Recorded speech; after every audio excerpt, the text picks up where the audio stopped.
I never told my husband that my father was the chairman of a billion-dollar global corporation. I let him believe my parents were just retired public servants scraping by on a tiny pension in a small town in Ohio. That was my first mistake, or maybe it was my greatest insurance policy. When he kicked open the front door of our Greenwich mansion, his mistress clinging tightly to his arm, he threw an empty suitcase straight at my feet. Her father owns half this town. He smirked confidently. Do not make her angry. I did not scream. I did not cry. I simply pulled out my phone and sent a 3-letter text that would destroy his entire life. Before I continue this story, let me know where you are watching from in the comments below.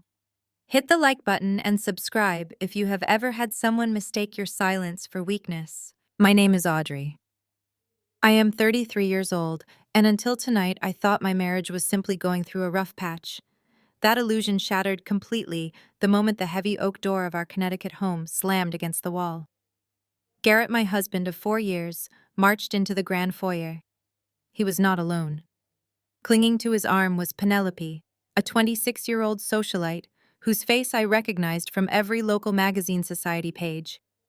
Garrett did not even blink as he hurled a massive canvas suitcase across the polished marble floor. It skidded loudly and hit my ankles. "Pack your things and get out of the primary bedroom tonight," he ordered, his voice echoing in the high-ceilinged room. I stood frozen at the base of the grand staircase. My heart pounded heavily against my ribs, but years of high-stakes boardroom training kicked in instantly, keeping my face completely blank. "You are bringing a strange woman into our house," I stated, keeping my voice eerily calm and level. "Not a strange woman," Garrett scoffed, pulling Penelope closer by her waist. "She is my future, and this is my house. You have until midnight to clear out your clothes. Tomorrow my actual partner is moving in." Penelope rolled her eyes dramatically, stepping out of her designer heels and walking right past me as if I were nothing more than the hired help. She ran her manicured fingers along the mahogany console table, visibly cringing. "Garrett, baby," she whined, her voice dripping with artificial sweetness. "We absolutely have to gut this entire place. This interior design screams middle-class catalog. I am literally allergic to cheap furniture. We are throwing all of her trash out by morning." I watched her dismiss the custom Italian leather and bespoke artwork I had personally curated. Garrett chuckled, wrapping an arm around her shoulder. "Do not worry, sweetheart. We will bring in your top-tier decorators on Monday." He then turned his cold gaze back to me.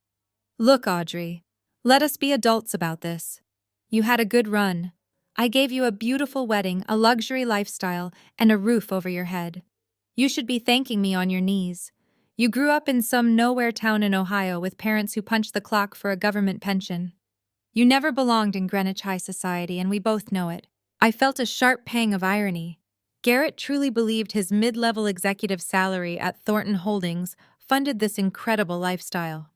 He had absolutely no idea the multi-million-dollar house we stood in was owned by a corporate trust managed strictly by my family.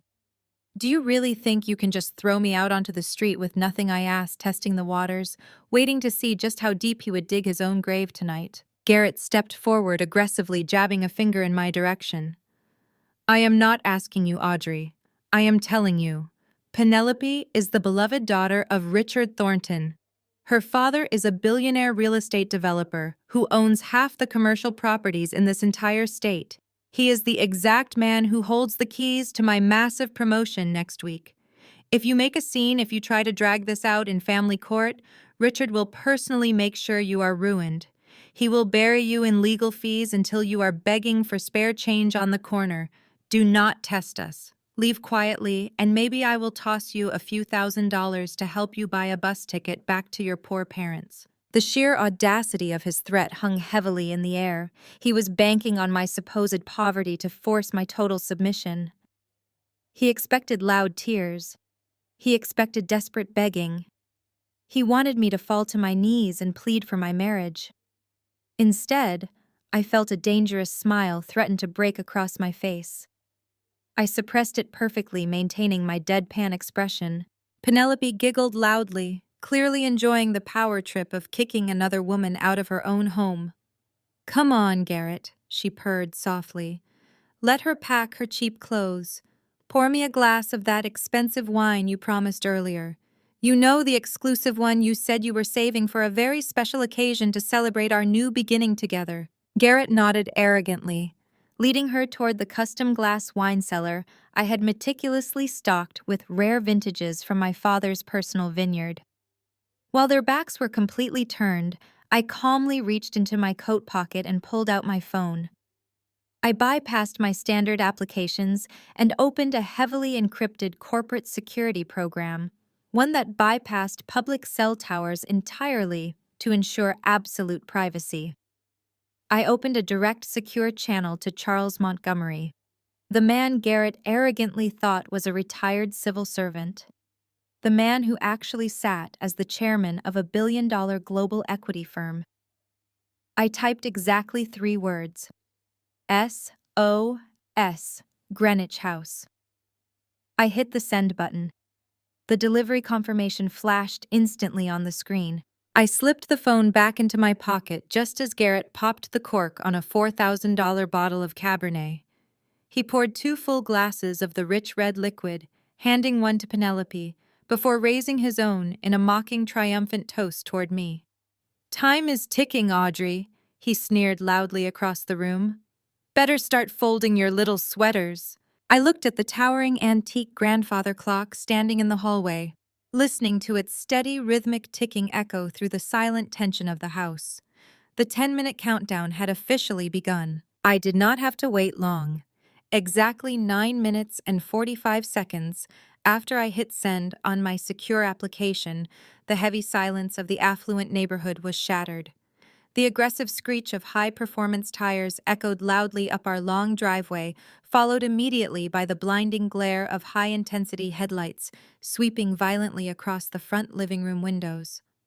3 unmarked, matte black sport utility vehicles blocked the main entrance. Heavy car doors slammed in perfect unison. The massive oak front door of the mansion, which Garrett had carelessly left slightly ajar in his dramatic entrance just moments before, was suddenly pushed wide open. 5 men, dressed in pristine, dark tailored suits, stepped simultaneously into the grand marble foyer. They moved with a terrifying synchronized efficiency that spoke of years of elite tactical training. Garrett stood up completely straight, puffing out his chest to assert his dominance. He set his expensive crystal wine glass down on the marble kitchen counter with a smug clink. He looked directly at me, a cruel grin stretching wide across his face. "Well, Audrey, it looks like Penelope's father works even faster than I originally thought. I specifically told you not to mess with Richard Thornton. He clearly sent his private corporate fixers to make absolutely sure you leave this property without putting up a fight. You really should have just packed your bags when I gave you the chance." Penelope giggled maliciously, stepping closely behind Garrett and wrapping her thin arms tightly around his waist. "Oh, Daddy is just so fiercely protective of me," she cooed loudly, making sure her voice echoed off the high ceilings. "He probably bought the underlying mortgage on this entire estate 20 minutes ago just to kick you out onto the street. Do what the intimidating men say, Audrey. Do not embarrass yourself any further." I stood perfectly still at the base of the grand staircase, watching the tactical team spread out strategically across the entrance hall. They were absolutely not Richard Thornton's men. These men belonged exclusively to the elite shadow tier of Montgomery Global's Executive Protection Division. I recognized the broad-shouldered man leading the detail immediately. He was a highly decorated former military intelligence officer who had successfully managed my family's private security for well over a decade. Garrett took a confident step forward, extending his right hand toward the towering security chief as if welcoming a subordinate business partner. "Gentlemen, I am Garrett, the man of the house. Thank you for handling this messy situation so promptly. My soon-to-be ex-wife is just about to head upstairs to gather her cheap clothes and pack her things. Feel free to physically escort her to the curb if she gives you any unnecessary trouble." The chief of security did not even look at Garrett's outstretched hand. He did not break his commanding stride for a single fraction of a second. He walked straight past my stunned husband, stopping exactly 2 feet in front of where I stood. To Garrett's absolute shock, the towering man bowed his head deeply and respectfully. "Good evening, Miss Montgomery." The chief set his voice a deep, gravelly baritone that instantly commanded the attention of the entire room. "The primary extraction team is fully ready. We have successfully secured the outer perimeter of the estate." I nodded slowly, maintaining my perfectly composed facade. "Thank you. Please proceed with the standard operational protocol." Garrett immediately dropped his hand, his smug smile faltering rapidly into a mask of pure confusion. "Miss Montgomery? What on earth are you talking about? Her last name is my last name. Who the hell are you people, and how did you get past the front gate?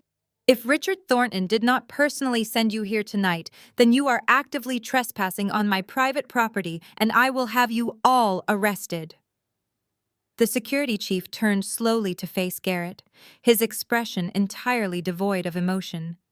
He reached into the inner pocket of his tailored jacket and produced a thick, highly detailed legal document printed on heavy cardstock.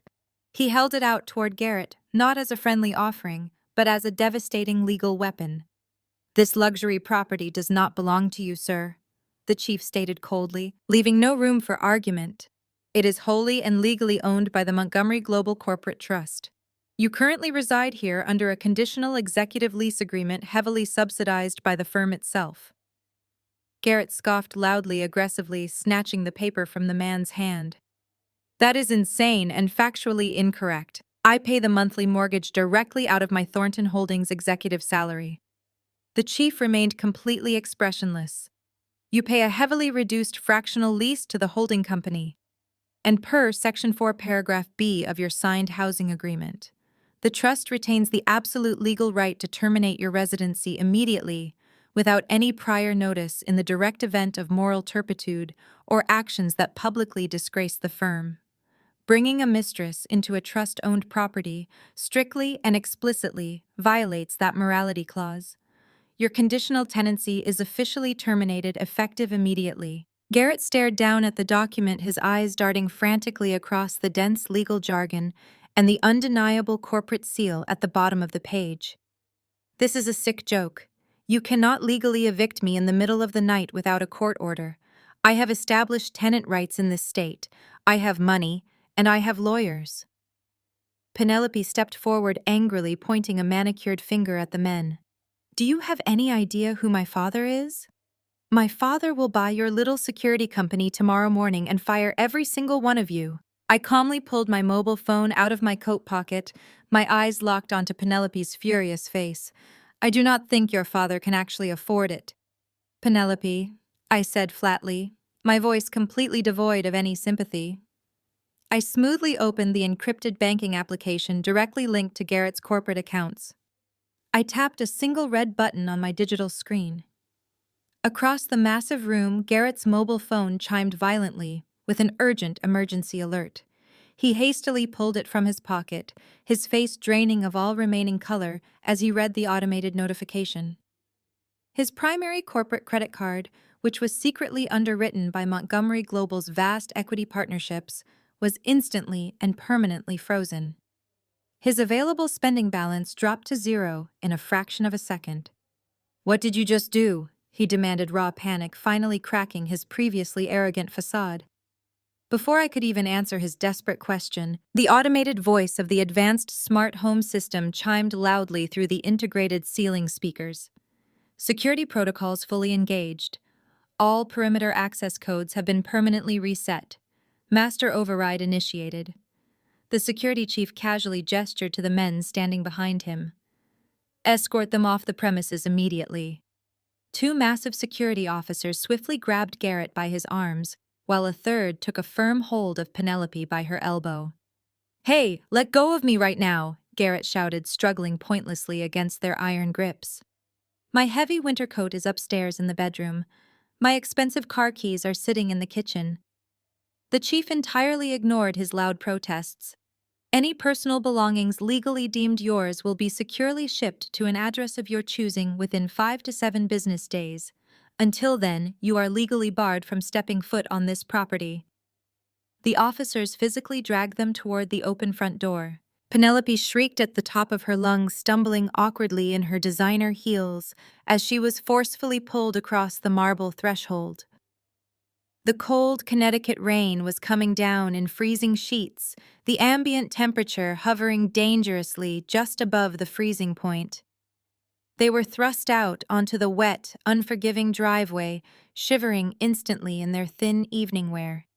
The heavy oak front door slammed shut behind them, locking automatically, with a heavy, deeply satisfying metallic click, leaving them completely stranded out in the middle of the violent storm. I watched through the reinforced security glass as Garrett and Penelope desperately ran down the long driveway, the freezing rain soaking through their expensive clothes. They were forced to call an overpriced rideshare from the main gate, shivering uncontrollably in the torrential downpour. I knew exactly where they were heading.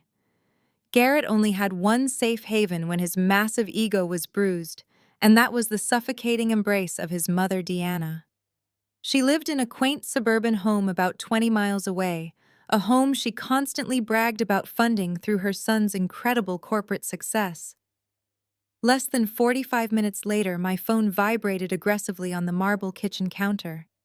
The caller identification flashed Deanna's name in bright red letters. I calmly picked up the device and answered immediately, pulling the phone away from my ear as her shrill voice blasted through the speaker. "Audrey? What is wrong with you?" Deanna screamed at the absolute top of her lungs, ignoring any standard greeting. "You vindictive, psychotic woman. Garrett just walked into my house completely drenched and freezing because you hired some rogue security thugs to illegally kick him out of his own home. He is shivering in my hallway right now." I could hear Garrett muttering angrily in the background, likely wrapping himself in a warm blanket, while Penelope complained loudly about her ruined designer hair and chipped manicure. "You are nothing but a gold-digging manipulator," Deanna continued, her voice dripping with pure venom and decades of unchecked entitlement. "My son worked his fingers to the bone to build his self-made success. He pulled himself up by his bootstraps to provide you with a luxury life you never deserved. You rode his coattails for 4 years, spending his hard-earned money, and the second he finally finds a woman who actually matches his high society status, you try to steal his real estate. You are absolute trash, Audrey. I always told him he should never have married a poor girl from Ohio. You people only know how to leech off the greatness of others." I listened to her furious tirade without interrupting, pouring myself a glass of sparkling water. When she finally paused to take a breath, I leaned against the counter. "Deanna," I said softly, my voice cutting through her hysteria like a razor blade. "Did Garrett tell you who actually owns the house he was just evicted from?" There was a brief silence on the line before Deanna scoffed loudly. "He told me you used some illegal corporate loophole to temporarily lock him out, but his lawyers will fix that tomorrow morning. You cannot steal a house he pays for." I smiled, taking a slow sip of my water. "Garrett does not own that house, Deanna. He has never owned it. Montgomery Global owns it, and my family owns Montgomery Global. My father is the chairman. You know, the poor public servant from Ohio." Deanna laughed mockingly, an ugly, grating sound. "You are delusional. You are making up insane lies because you are desperate and jealous of Penelope." I set my glass down firmly. "Let us talk about who the real leech is, Deanna. Let us talk about your beautiful suburban home, the one with the freshly painted wraparound porch and the newly renovated kitchen. Let us talk about your premium platinum tier health insurance that covers your expensive weekly physical therapy sessions. For the last 5 years, you have proudly told every single person in your neighborhood that your highly successful son pays for all of it. You have bragged at your book club about how Garrett gives you a $4,000 monthly allowance to cover your mortgage and medical bills." I heard Garrett's voice spike in the background, a sudden note of genuine panic bleeding into his tone as he tried to grab the phone from his mother. "Mom, hang up the phone right now," he hissed urgently. But Deanna was too arrogant to listen. "Yes, he does," she yelled proudly over the speaker. Because he is a good, loyal son who takes care of his family, something you know absolutely nothing about. I let out a cold, hard laugh. Garrett has not given you a single dime since the day we got married. His mid-level salary barely covers his expensive suits and his ridiculous sports car lease. I am the one who has been secretly paying your $4,000 mortgage every single month for half a decade. I am the one funding your premium health insurance out of my own private trust fund. Garrett begged me to do it because he was drowning in high-interest credit card debt and taking out predatory personal loans to keep up his rich executive facade. He cried in our living room 3 months after our wedding, terrified that you would find out he was functionally broke. He wanted you to think he was a self-made millionaire, and I protected his fragile ego. I set up the wire transfers under a dummy corporate name so you would think it came directly from his employer. I bankrolled your entire comfortable retirement, Deanna. Every single grocery run, every vacation to Florida, and every copay for your endless doctor visits was funded by the exact same poor girl from Ohio you just insulted. You are a filthy liar! Deanna shrieked, her voice cracking with pure denial and rising panic. My son makes 6 figures. He would never take a handout from a pathetic nobody like you. I will not listen to these disgusting fabrications for another second. Garrett, tell this crazy woman she is lying. But Garrett was completely silent. The heavy, guilty silence radiating through the phone was more than enough confirmation. Suit yourself, Deanna, I replied evenly, walking over to my laptop sitting on the kitchen island. I opened it and quickly logged into my secure private banking portal. If you are so entirely confident that your son is the one financing your perfect life, then you will not mind if I stop my contributions immediately. I clicked on the Scheduled Transfers tab. I located the $4,000 recurring monthly payment labeled Deanna Mortgage and hit the red cancellation button. The system prompted me for confirmation. I clicked Confirm. Done, I announced calmly. The autopay for your mortgage has been permanently canceled. Deanna gasped loudly. What are you doing? Stop it right now. I then opened the health insurance administrative portal linked to my family office. I navigated to her premium dependent policy. I clicked Revoke Coverage, selecting divorce proceedings as the qualifying life event. Done, I said again. Your Platinum health insurance policy is officially terminated effective at midnight tonight. The cost of your physical therapy tomorrow morning will be entirely out of pocket. Good luck having your self-made son pay for it with his frozen Thornton Holdings credit card. Audrey. Wait! Deanna screamed, her previous arrogance completely evaporating into absolute terror. You cannot do this to me. I am a senior citizen. I need that insurance for my back. Garrett, do something. Tell her to turn it back on. Make her fix it. I listened to the chaotic sound of Deanna crying hysterically and Garrett shouting in sheer frustration, realizing the severity of his massive financial ruin. His perfect little safety net was completely gone. Before either of them could utter another pathetic threat or try to negotiate their way out of the disaster they created, I pressed the red button on my screen and hung up, cutting off their panicked screaming.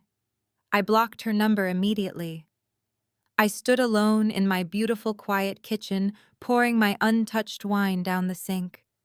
The house was blissfully quiet once again, and for the first time in 4 years, the air finally felt clean. While I enjoyed the absolute peace of my reclaimed home, an entirely different scene was rapidly unfolding 20 miles away in Deanna's suffocating suburban living room. Clara Garrett's younger sister had arrived with her husband Malik Washington.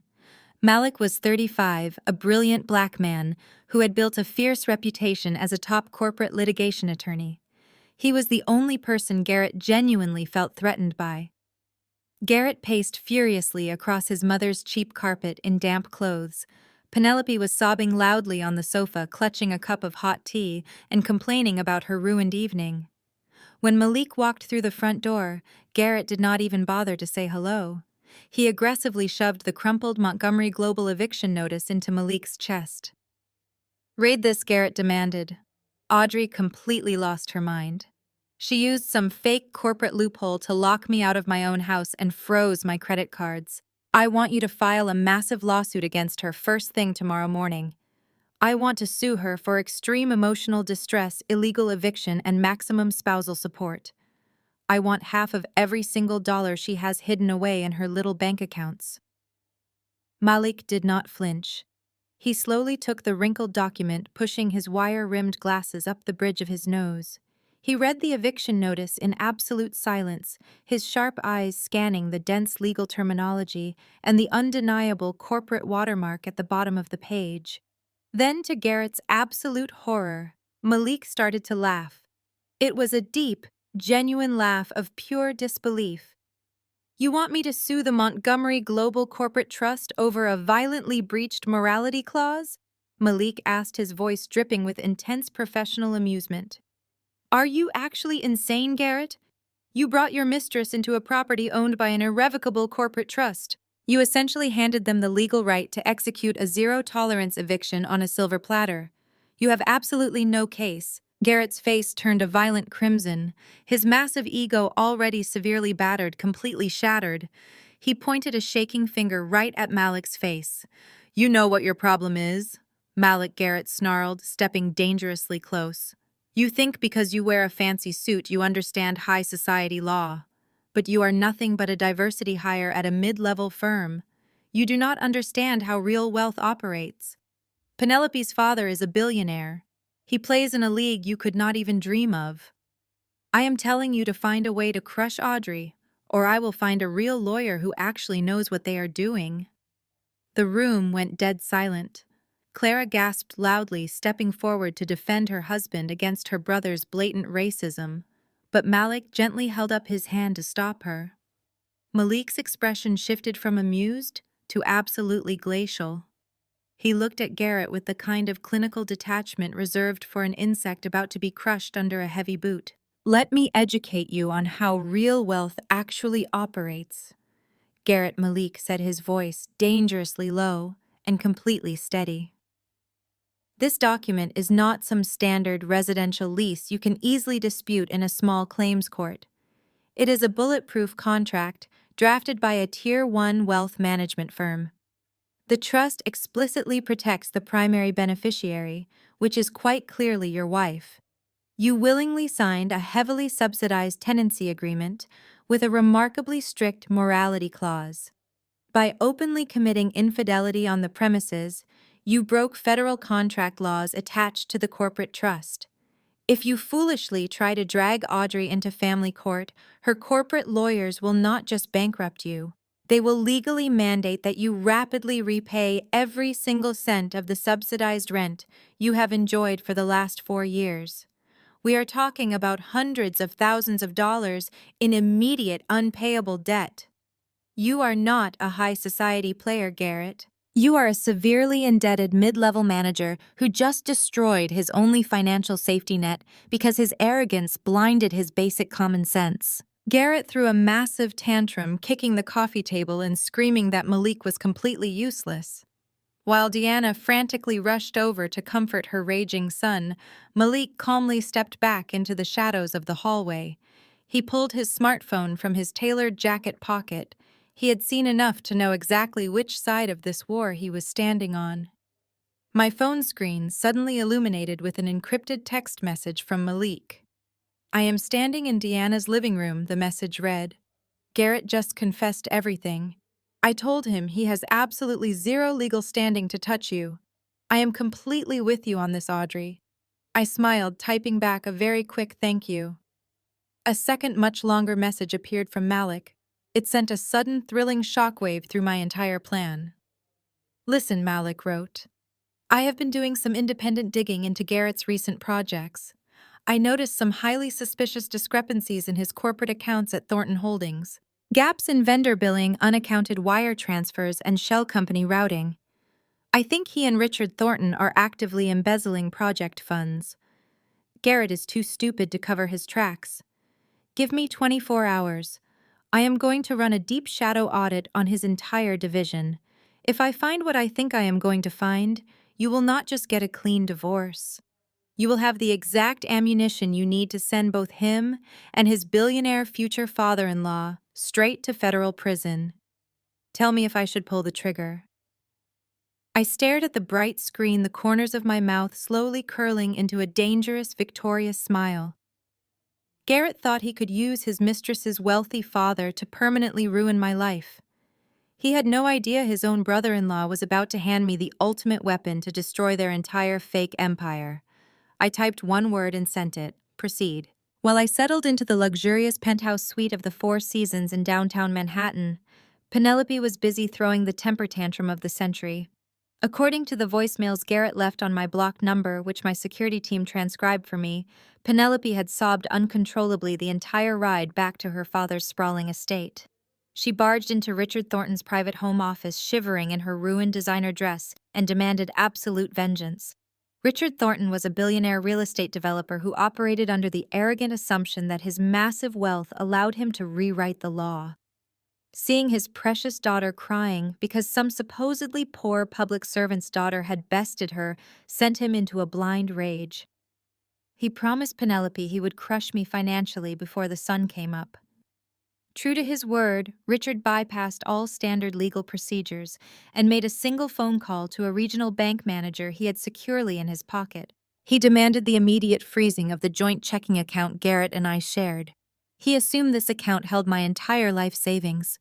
He thought freezing $50,000 would leave me destitute, unable to hire a decent lawyer or even pay for a hotel room.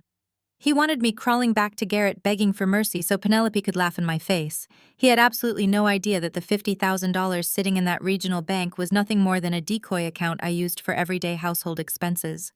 My actual wealth sitting safely in the Montgomery Global offshore trusts remained entirely untouchable. The audacity of his move was laughable. Richard truly believed cutting off a checking account would bring me to my knees. He wanted to break my spirit before the legal battle even began, proving to Penelope that her father was the undisputed king of Connecticut. I was enjoying a cup of artisanal coffee on my hotel balcony overlooking Central Park when the automated banking alert flashed across my phone screen. Your joint checking account has been temporarily suspended due to suspicious activity. Please contact your branch manager immediately. I did not panic. Instead, I let out a soft, genuine laugh. Richard Thornton had just handed me a federal crime on a silver platter. Unlawfully freezing a bank account without a court order was a severe violation of banking regulations. I walked back inside my suite and sat at the mahogany desk. I opened the recording software on my secure laptop, linked it to my phone, and dialed the direct number of the regional branch manager, a man named Gregory Stevens. When Gregory answered, his voice dripped with patronizing sympathy. "Mrs. Audrey, I am so deeply sorry," he lied smoothly. "We noticed some irregular withdrawal attempts and had to place a hard freeze on the funds for your own protection. You will need to come down to the branch next week with Mr. Garrett to resolve this." I kept my voice trembling slightly, playing the part of the terrified, helpless housewife they desperately wanted me to be. "Please, Gregory," I begged convincingly. "I am locked out of my house. I need that money to pay for a cheap motel and some food. Can you just release a few $100s?" Gregory sighed heavily. "I wish I could help you, Audrey, but my hands are completely tied. This order came from the very top." I paused, letting the silence stretch out, forcing him to fill the uncomfortable void. "The very top of the bank?" I asked innocently. Gregory, eager to show off his powerful connections and intimidate me into submission, took the bait instantly. "The order came directly from Mr. Richard Thornton," he stated proudly. "He is one of our largest institutional investors. He specifically requested the freeze regarding his future son-in-law's assets. There is absolutely nothing I can do until he gives the green light." I smiled coldly, my trembling act vanishing instantly. "Thank you for clarifying that, Gregory," I said, my voice suddenly sharp and commanding. "Have a wonderful day." I disconnected the call and immediately saved the audio file properly, securing the digital evidence of their blatant financial tampering. Scarcely an hour after I trapped the corrupt bank manager, another notification popped up on my laptop screen.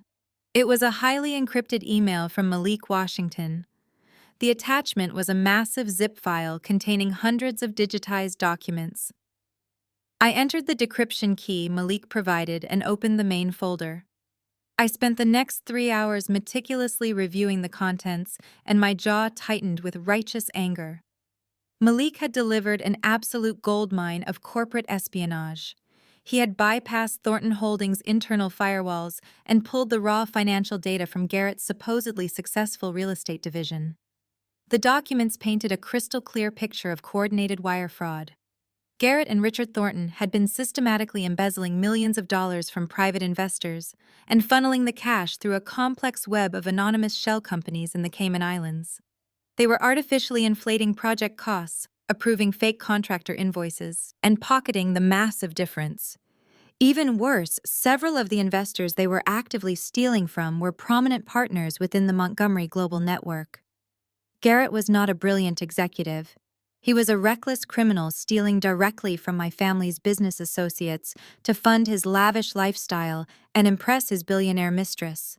Malik had meticulously highlighted the most damning wire transfers, clearly showing Garrett's digital signature authorizing the illegal movements of capital, right alongside Richard Thornton's direct approvals. It was undeniable proof of a massive federal crime. They were not just looking at a minor corporate fine.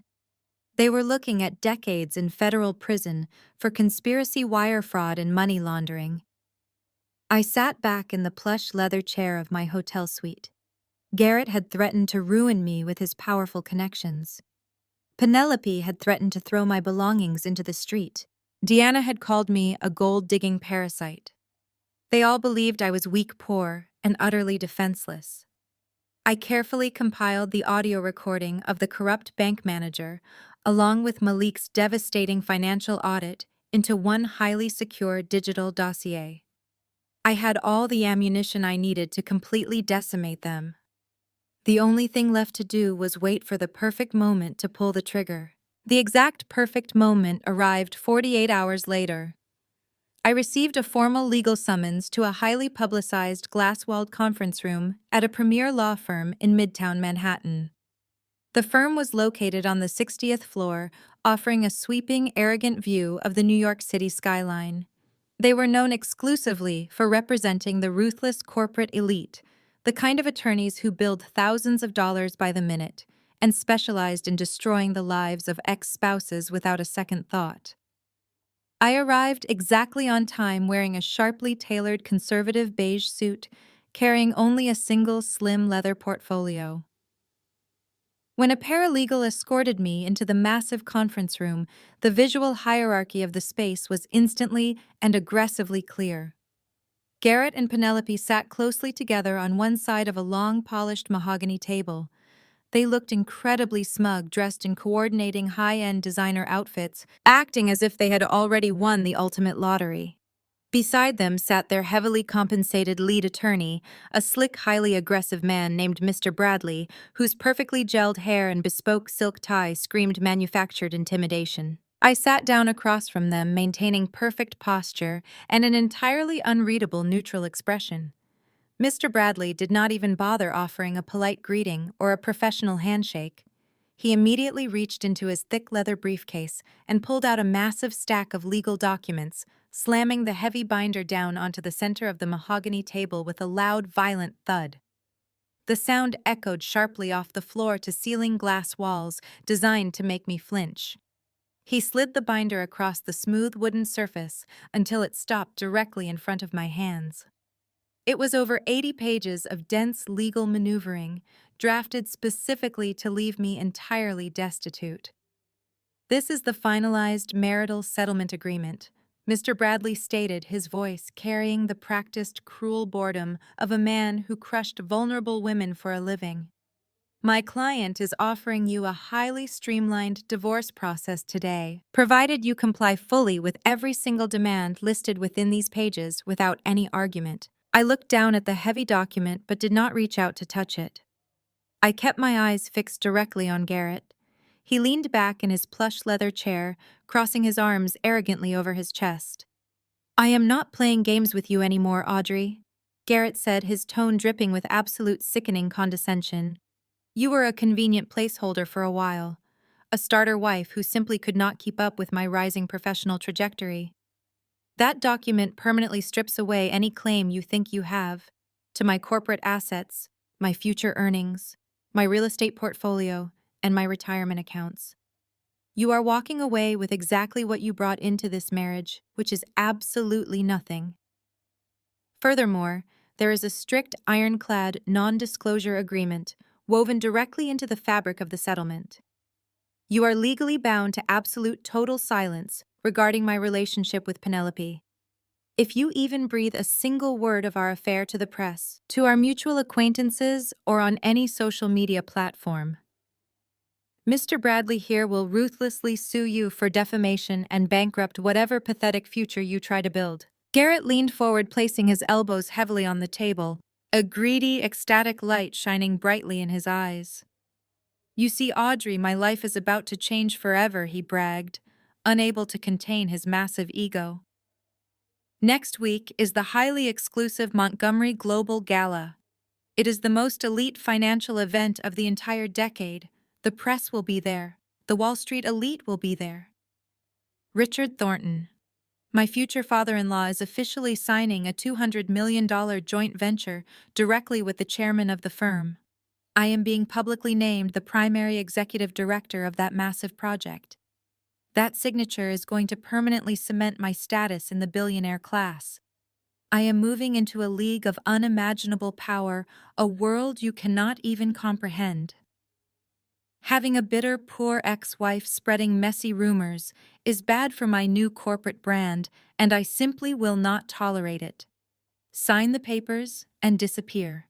Before I could even respond to his ridiculous inflated delusions of grandeur, Penelope decided it was her turn to exert dominance over the room. She slammed her perfectly manicured hands flat on the mahogany table and leaned aggressively across the expensive wood, her face stopping just inches from mine.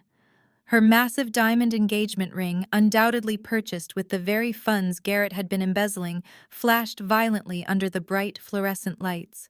She smelled heavily of expensive perfume and unearned confidence. "You are going to sign that document today, Audrey," Penelope hissed, completely dropping the sweet socialite act and revealing the vicious spoiled child lurking underneath. "Do not even think you can drag this out in court to try and negotiate a better financial payout. You do not have the money to fight our lawyers, and your frozen little checking account proves it. If you refuse to sign away your rights right here and right now, I will personally make sure you never work a single day in your life again." Penelope glared at me, her eyes wide with malicious, unrestrained intent. My father holds massive influence over every major financial institution, from Wall Street all the way to Boston. One single phone call from Richard Thornton, and you will be permanently blacklisted from every corporate firm, every banking job, and every accounting office on the entire East Coast. I will call in every favor my family has. I will spread horrific rumors about your sheer incompetence and unstable mental health. You will not even be able to get a job pouring coffee in the financial district. You will be completely erased from the industry. Sign the papers, crawl back to your little farm town in Ohio, and be grateful we are letting you walk away without destroying what little dignity you have left. Do I make myself perfectly clear? The sheer level of their combined arrogance was genuinely staggering to witness. They were so utterly blinded by their own perceived power and wealth that they completely failed to realize they were walking blindly into a devastating, inescapable trap. Garrett was loudly bragging about securing a $200 million deal with Montgomery Global, entirely unaware that the elusive chairman he so desperately wanted to impress was the very father I had supposedly hidden away in Ohio. Penelope was threatening to blacklist me from the financial sector, completely oblivious to the undeniable fact that my family essentially owned the sector. I looked down at the aggressive settlement document sitting quietly in front of me. I did not show a single ounce of fear or intimidation. Instead, I slowly reached into my leather portfolio, pulling out a sleek black fountain pen, calmly preparing to execute a legal maneuver that their overpriced, overconfident lawyer was entirely too arrogant to see coming. I let my shoulders slump forward a fraction of an inch, carefully manufacturing the posture of a completely defeated woman. I allowed a heavy, trembling sigh to escape my lips, playing directly into their twisted superiority complex. Mr. Bradley smiled a predatory, satisfied smile, completely convinced that his aggressive tactics had effectively broken my spirit. Garrett leaned back in his chair, whispering something into Penelope's ear that made her giggle maliciously. They were so busy celebrating their premature victory that none of them paid attention to what my hands were actually doing. I opened the massive leather binder and began turning the heavy pages of the marital settlement agreement. I made a deliberate show of looking overwhelmed by the dense legal jargon, occasionally pausing to rub my temples as if a severe headache was setting in. In reality, my eyes were scanning the paragraphs with lethal precision. I was looking for one very specific section buried deep within the financial addendum, a standard liability distribution clause. When I reached page 72, I found exactly what I needed. It was a boilerplate paragraph detailing the division of shared marital debts. I uncapped my sleek black fountain pen. The ink inside was specifically chosen to flawlessly match the printed text of the document. Under the guise of initialing the bottom margin, I swiftly and smoothly inserted a highly technical legal amendment directly into the post-nuptial liability clause. It was a single densely worded sentence stating the secondary spouse was indemnified and legally isolated from any undisclosed corporate liabilities pending federal investigations and financial fraud committed by the primary earner prior to the finalized date of separation. It was a masterclass in legal maneuvering, effectively ensuring that when the federal government came to collect the millions of dollars Garrett had stolen, they could not touch a single penny of my hidden wealth to cover his criminal restitution. I continued turning the pages, pretending to read the final custody sections regarding our shared assets. Mr. Bradley loudly cleared his throat, clearly annoyed by how long I was taking.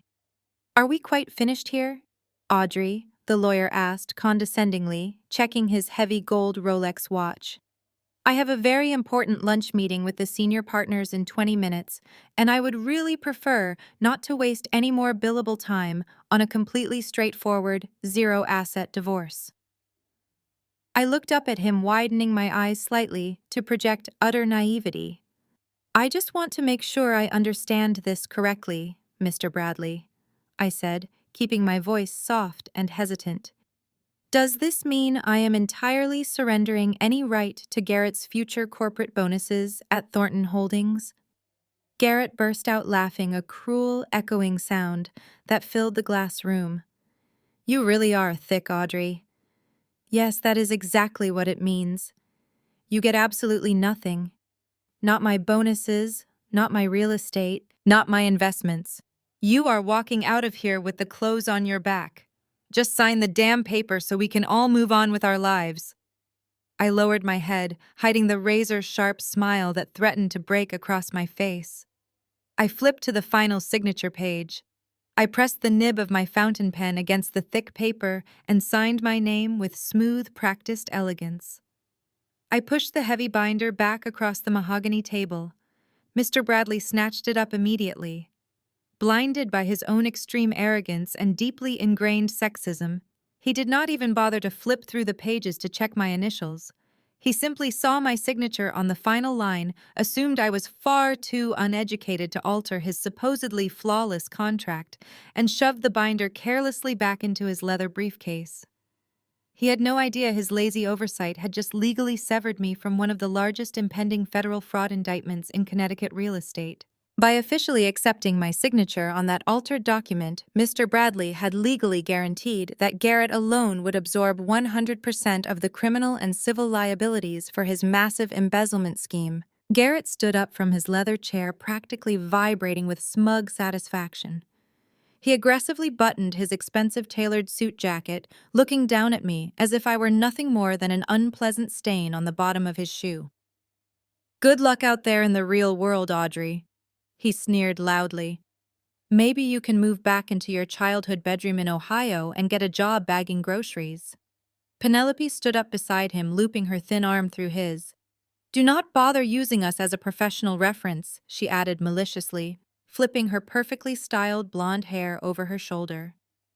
"We simply do not associate with the lower class anymore." I stood up slowly, smoothing the non-existent wrinkles from my beige skirt. I did not say a single word in response to their pathetic, childish insults. I simply picked up my leather portfolio, turned on my heel, and walked calmly out of the glass-walled conference room. I kept my head held high as I marched down the polished hallway and stepped into the private executive elevator. The moment the heavy steel doors slid shut, completely isolating me from the law firm, my composed facade melted into a fiercely triumphant grin. I pulled my encrypted mobile phone from my pocket.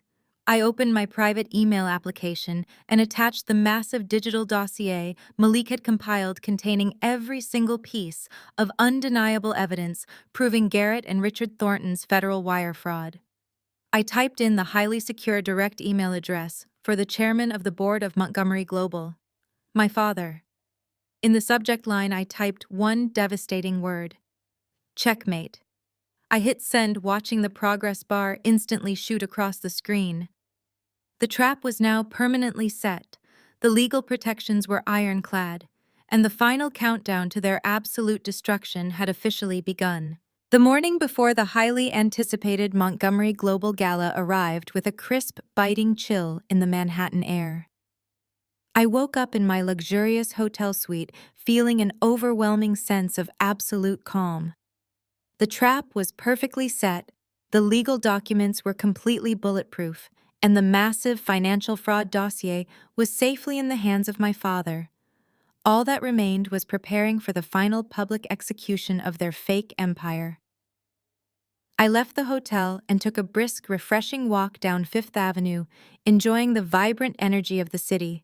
My destination was an ultra-exclusive appointment-only haute couture boutique known strictly for serving international royalty and elite Wall Street dynasty families. For the past 4 years, I had deliberately dressed down, buying basic off-the-rack clothing and pretending to hunt for bargain discounts just to stroke Garrett's fragile ego and protect his deep financial insecurities. He always needed to feel like the primary provider, the big corporate winner saving his poor wife from a life of mediocrity. Today, that pathetic, suffocating charade was completely over.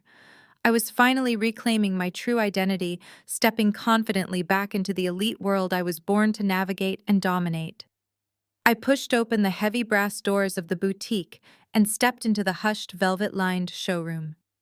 The store manager, a highly sophisticated fashion director named Antoine, greeted me instantly by my actual family name. "Good morning, Miss Montgomery," he said with a warm, incredibly respectful bow. "Your gala gown has been perfectly tailored to your exact measurements and is waiting for you in the private VIP suite." I followed him past rows of breathtaking designer clothing to a secluded back room where an absolute masterpiece of modern fashion hung suspended under a brilliant, focused spotlight. It was a custom $30,000 gown, crafted from the absolute finest midnight black European silk.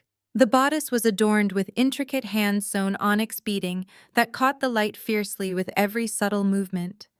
It was not just a beautiful dress.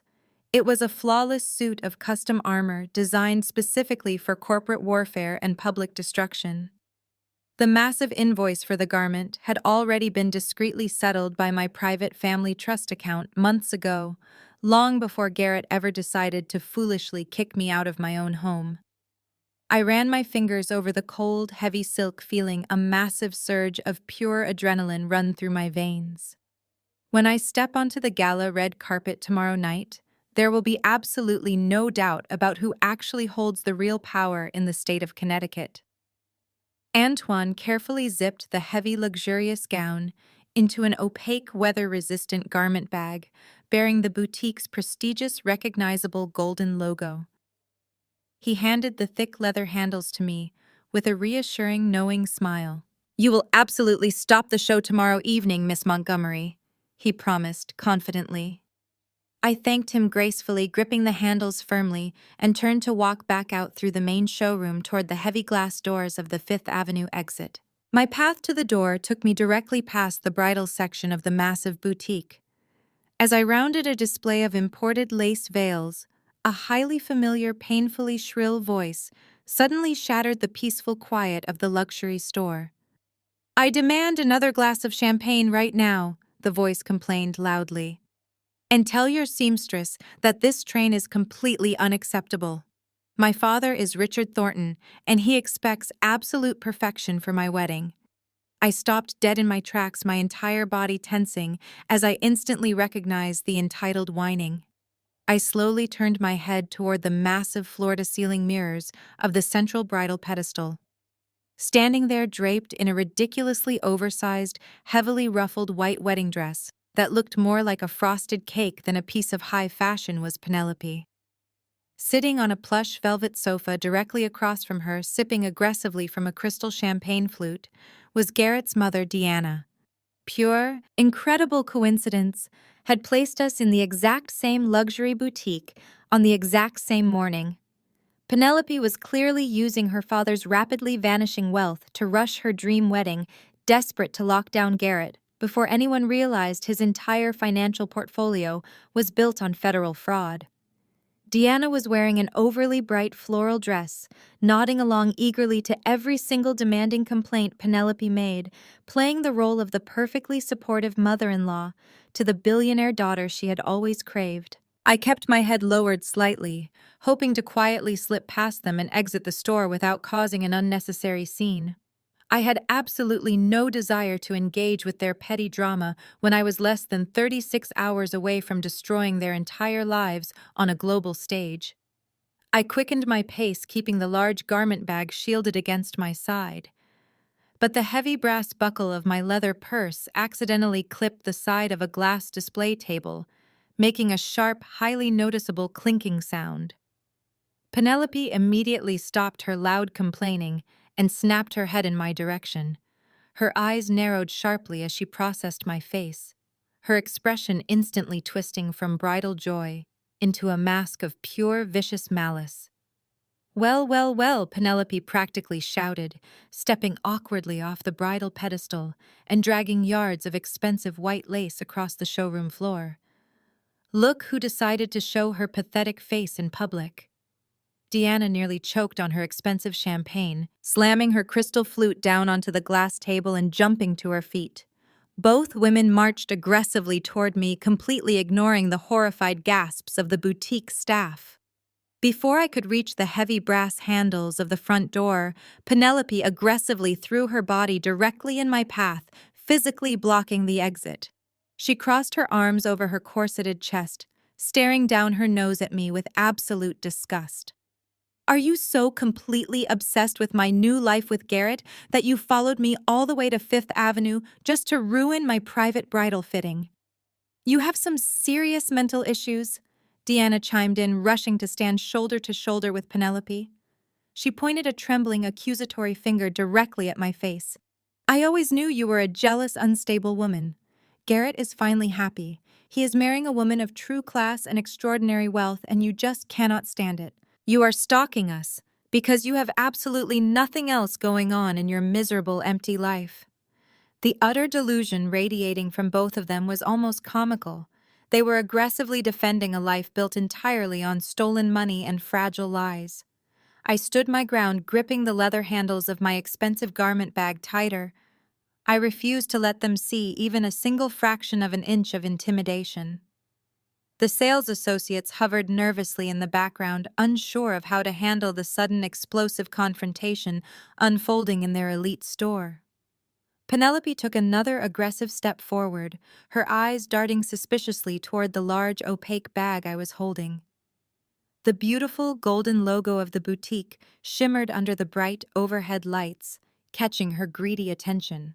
The heavy tension in the room instantly skyrocketed as Penelope reached out, attempting to forcefully snatch the bag right out of my hands. I smoothly took a half step backward, allowing Penelope's greedy, perfectly manicured hands to grasp absolutely nothing but empty air. The sudden momentum caused her to stumble awkwardly in her heavy, heavily ruffled bridal gown, her expensive heels slipping dangerously on the polished marble floor. "How dare you try to touch my personal property?" I stated loudly, my voice carrying a sharp, commanding edge that instantly froze the remaining sales associates in their tracks. Penelope caught her balance, her face flushing a deep, furious crimson. "Personal property," she shrieked, pointing an accusing trembling finger at the prestigious golden logo printed on the opaque garment bag. You do not have the money to buy a single thread in this elite store, Audrey.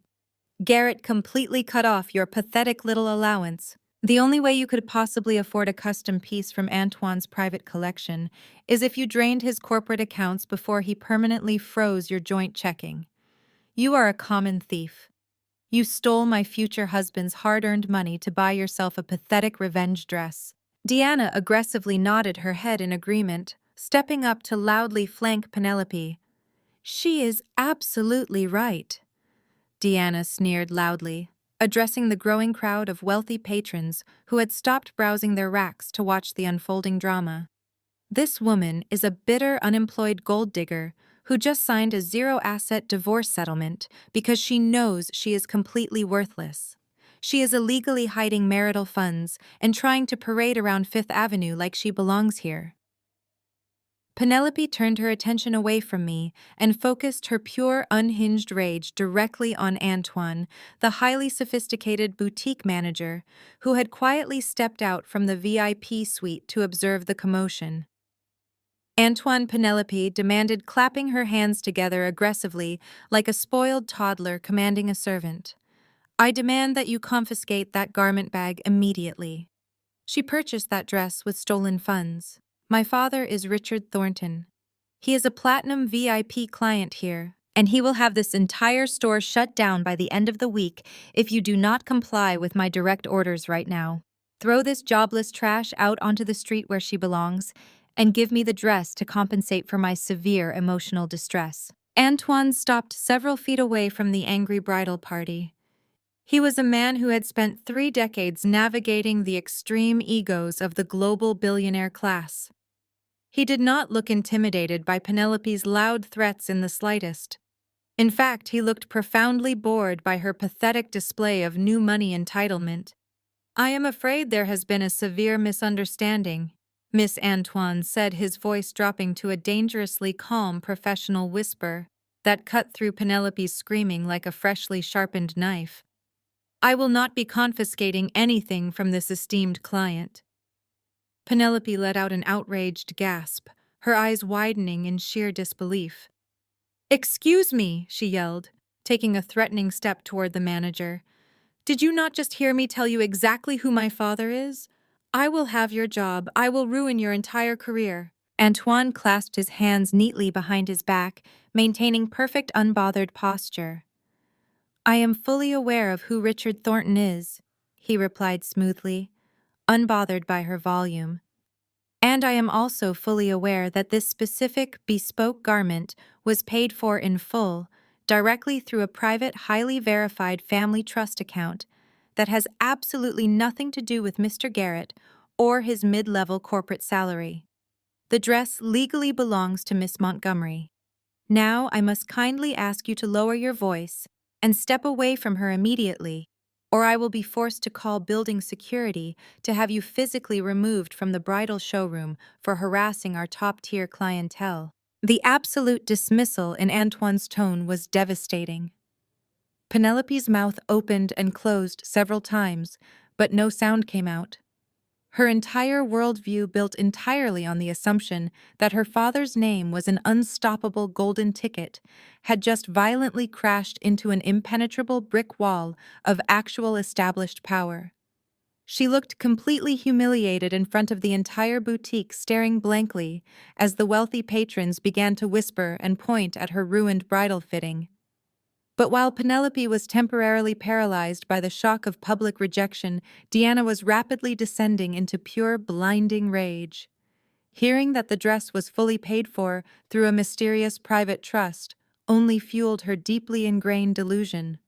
In Deanna's twisted, greedy mind, any money or asset I possessed automatically belonged to her precious son by right of marriage, regardless of the source or the newly signed divorce papers. That is a blatant lie!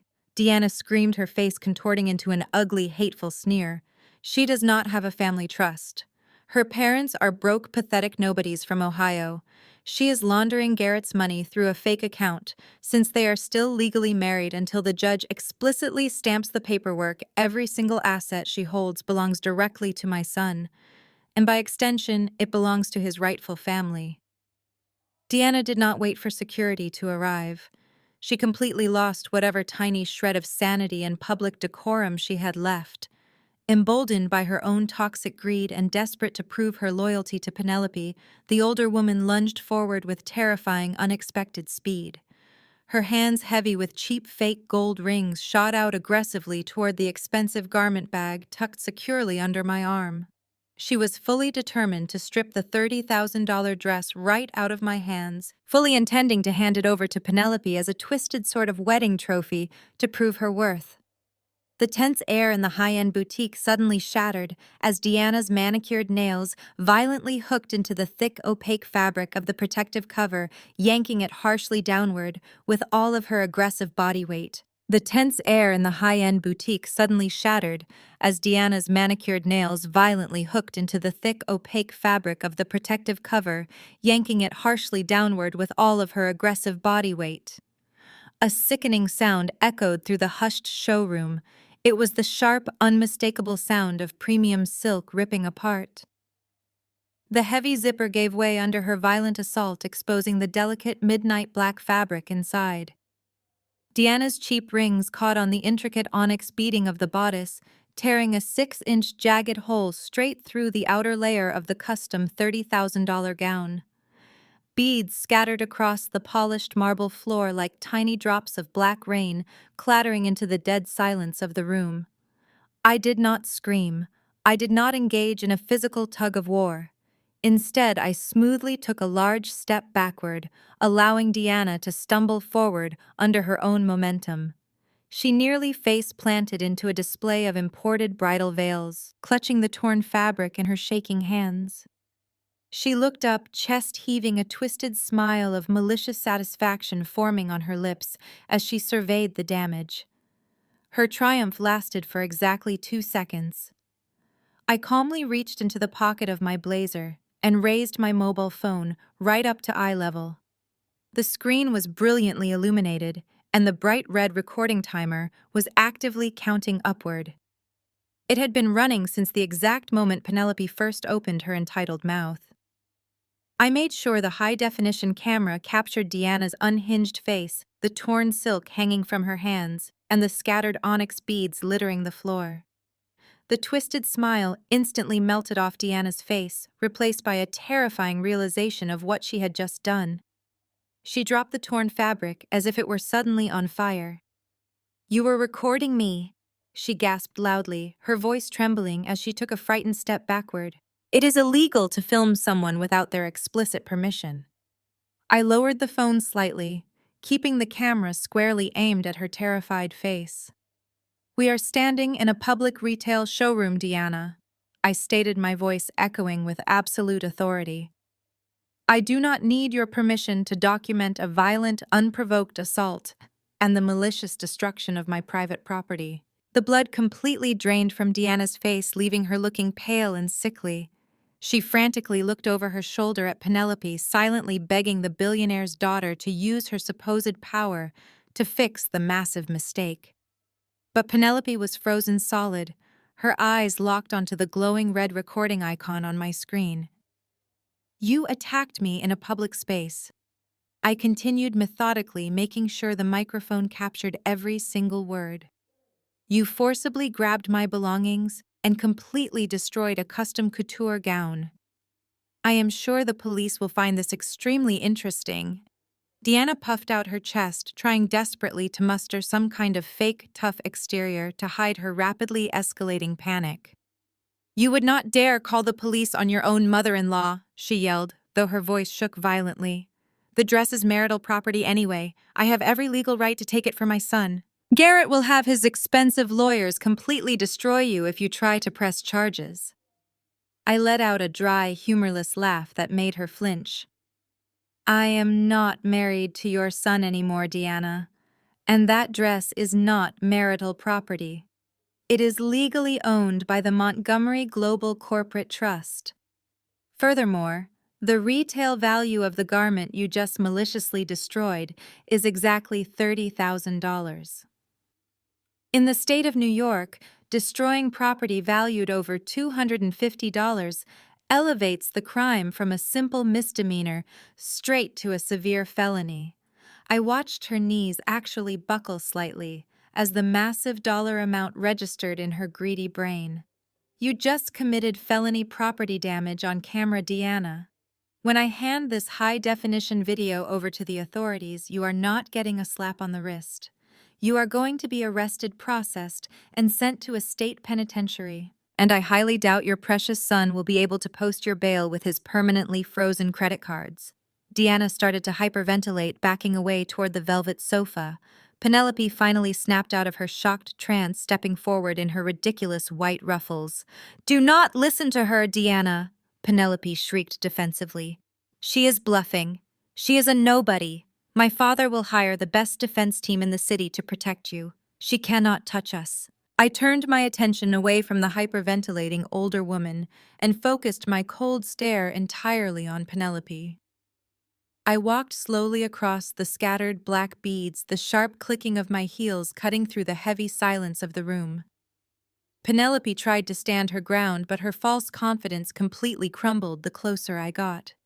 I stopped when I was uncomfortably close to her, deeply invading her personal space. The overwhelming scent of her expensive perfume was nauseating. I leaned in, lowering my voice to a terrifying, lethal whisper that only she and the high-definition microphone on my phone could hear. "Your father cannot protect anyone." "Penelope," I said softly. "Your father cannot even protect himself." Penelope blinked rapidly, her perfectly manicured hands trembling against the heavy white lace of her bridal gown. "What are you talking about?" she demanded nervously, her voice cracking under the immense weight of my absolute certainty. I looked her directly in the eyes, letting her see the complete, undeniable destruction that was rapidly approaching her perfect little life. "I want you to really enjoy playing dress-up today, Penelope," I whispered. "I want you to twirl around in your expensive white gown and pretend you are the absolute queen of high society. Because tomorrow night at the Montgomery Gala, the Thornton name permanently ceases to be a symbol of extreme wealth. Tomorrow night, the Thornton name becomes a federal crime." I did not wait for her to respond. I did not wait for the color to completely drain from her face, or for the sheer terror to fully register in her wide eyes. I simply stepped back, picked up the torn garment bag from Antoine, who was already securing the damaged gown, with a sympathetic nod, and turned my back on both of them. I walked straight toward the heavy brass doors of the Fifth Avenue exit. I did not look back as I pushed through the glass, stepping out into the crisp New York air. Behind me, the boutique was completely silent, leaving two arrogant, delusional women absolutely paralyzed by the creeping, inescapable dread that their entire world was about to violently collapse. The following evening, at precisely 7 o'clock, the exterior of the Plaza Hotel transformed into a blinding sea of flashing cameras and velvet ropes. The Montgomery Global Gala was the undisputed crown jewel of the New York financial season. A red carpet stretched from Fifth Avenue up the marble steps, flanked by dozens of aggressive reporters and photographers, desperately shouting for attention. The air was thick with the scent of expensive cologne and the electric hum of immense concentrated wealth. A black limousine pulled up, and the paparazzi immediately surged forward against the barricades. Richard Thornton stepped out first, projecting the arrogant aura of a real estate mogul. He buttoned his custom tuxedo and turned to offer his hand to his daughter. Penelope emerged wearing a heavy emerald green gown, her face plastered with a highly manufactured smile for the cameras. She had spent the day burying the terror I planted, diving headfirst into denial. Garrett stepped out of the vehicle right behind her, looking incredibly smug in his fitted designer tuxedo. He wrapped his arm around Penelope, pulling her close to present the image of the perfect power couple. The reporters shoved their microphones over the velvet ropes, shouting questions about the massive, highly rumored business deal. Mr. Thornton, a journalist, yelled over the chaotic crowd. "Can you confirm the rumors about the $200 million joint venture between Thornton Holdings and Montgomery Global?" Richard smiled greedily, soaking in the media attention. "I can absolutely confirm we are finalizing a historic partnership this evening," Richard boomed into the microphones. Thornton Holdings is about to revolutionize commercial real estate on the East Coast. I am incredibly proud to announce my future son-in-law, Garrett, will be taking the helm as executive director of this massive venture. Garrett puffed out his chest, stepping forward to address the press directly. It is a new era of wealth and innovation. Garrett lied smoothly, flashing his practiced corporate smile. We are honored that Chairman Charles Montgomery personally recognized our visionary leadership. Tonight, we officially joined the billionaire class. Trailing behind the trio, desperately trying to squeeze into the frame of the cameras, was Deanna. She had absolutely no business being on a red carpet of this elite magnitude, but she walked with the extreme confidence of a newly crowned queen. She was wearing a brightly colored, overly sequined dress that violently clashed with the elegant black tie dress code of the evening. Around her neck hung thick, fake cubic zirconia jewelry she aggressively tried to pass off as diamonds. She paused every few feet to strike dramatic poses for photographers who were actively trying to look past her to capture the actual billionaires. "Oh, please make sure you get my good side," Deanna loudly instructed a confused freelance photographer, adjusting her cheap necklace. "I am the mother of the new executive director. My highly successful son is the mastermind behind this entire multi-million-dollar merger. We are practically part of the Montgomery family now." She scoffed loudly at a hotel staff member who accidentally stepped too close to her trailing hemline, snapping her fingers at him to back away. "Watch where you are going, you incompetent fool," she sneered, fully embracing the toxic persona of untouchable old money. She hurried to catch up with Garrett and Penelope, desperate to soak in their borrowed fame before stepping through the golden doors. They were a pathetic trio of absolute frauds, parading their stolen wealth and empty promises in front of the entire world, completely unaware that the ground beneath their feet was already crumbling into dust. While the Thornton party performed their circus act on the public red carpet, my arrival was entirely different. My private town car slipped quietly into the heavily guarded subterranean VIP parking structure beneath the hotel. This discreet entrance was strictly reserved for the Montgomery family and the highest-ranking members of the global executive board. I stepped out of the vehicle and walked toward the private elevators. Thanks to Antoine and his dedicated seamstresses who worked through the night, the torn silk from yesterday had been completely replaced. The custom black gown was flawless once again, the heavy onyx beads catching the dim light as I moved. I stepped into the private elevator and rode it directly up to the mezzanine level overlooking the grand ballroom. When the heavy brass doors finally slid open, I walked out onto the landing and looked down at the massive, glittering event. Thousands of crystal chandeliers cast a warm, golden glow over the absolute elite of Wall Street. I slowly descended the grand sweeping staircase into the main room, moving with the quiet, undeniable authority of the woman who actually owned the entire building. Across the massive sea of tailored suits and expensive evening gowns, Garrett was standing near the central ice sculpture holding a glass of premium champagne and laughing loudly at a joke Richard Thornton had just made. As he turned his head to scan the room for more important hands to shake, his eyes suddenly locked directly onto mine. I watched the arrogant, practiced smile instantly fall completely off his face. The expensive champagne flute in his hand tipped slightly, spilling cold liquid over his polished shoes. Pure, absolute panic washed over his features. In his twisted, paranoid mind, he genuinely believed I had snuck past the velvet ropes to crash the gala, cause a massive public scene, and beg him to take me back. He thought I was there to ruin his reputation by screaming about his affair in front of his future billionaire business partners.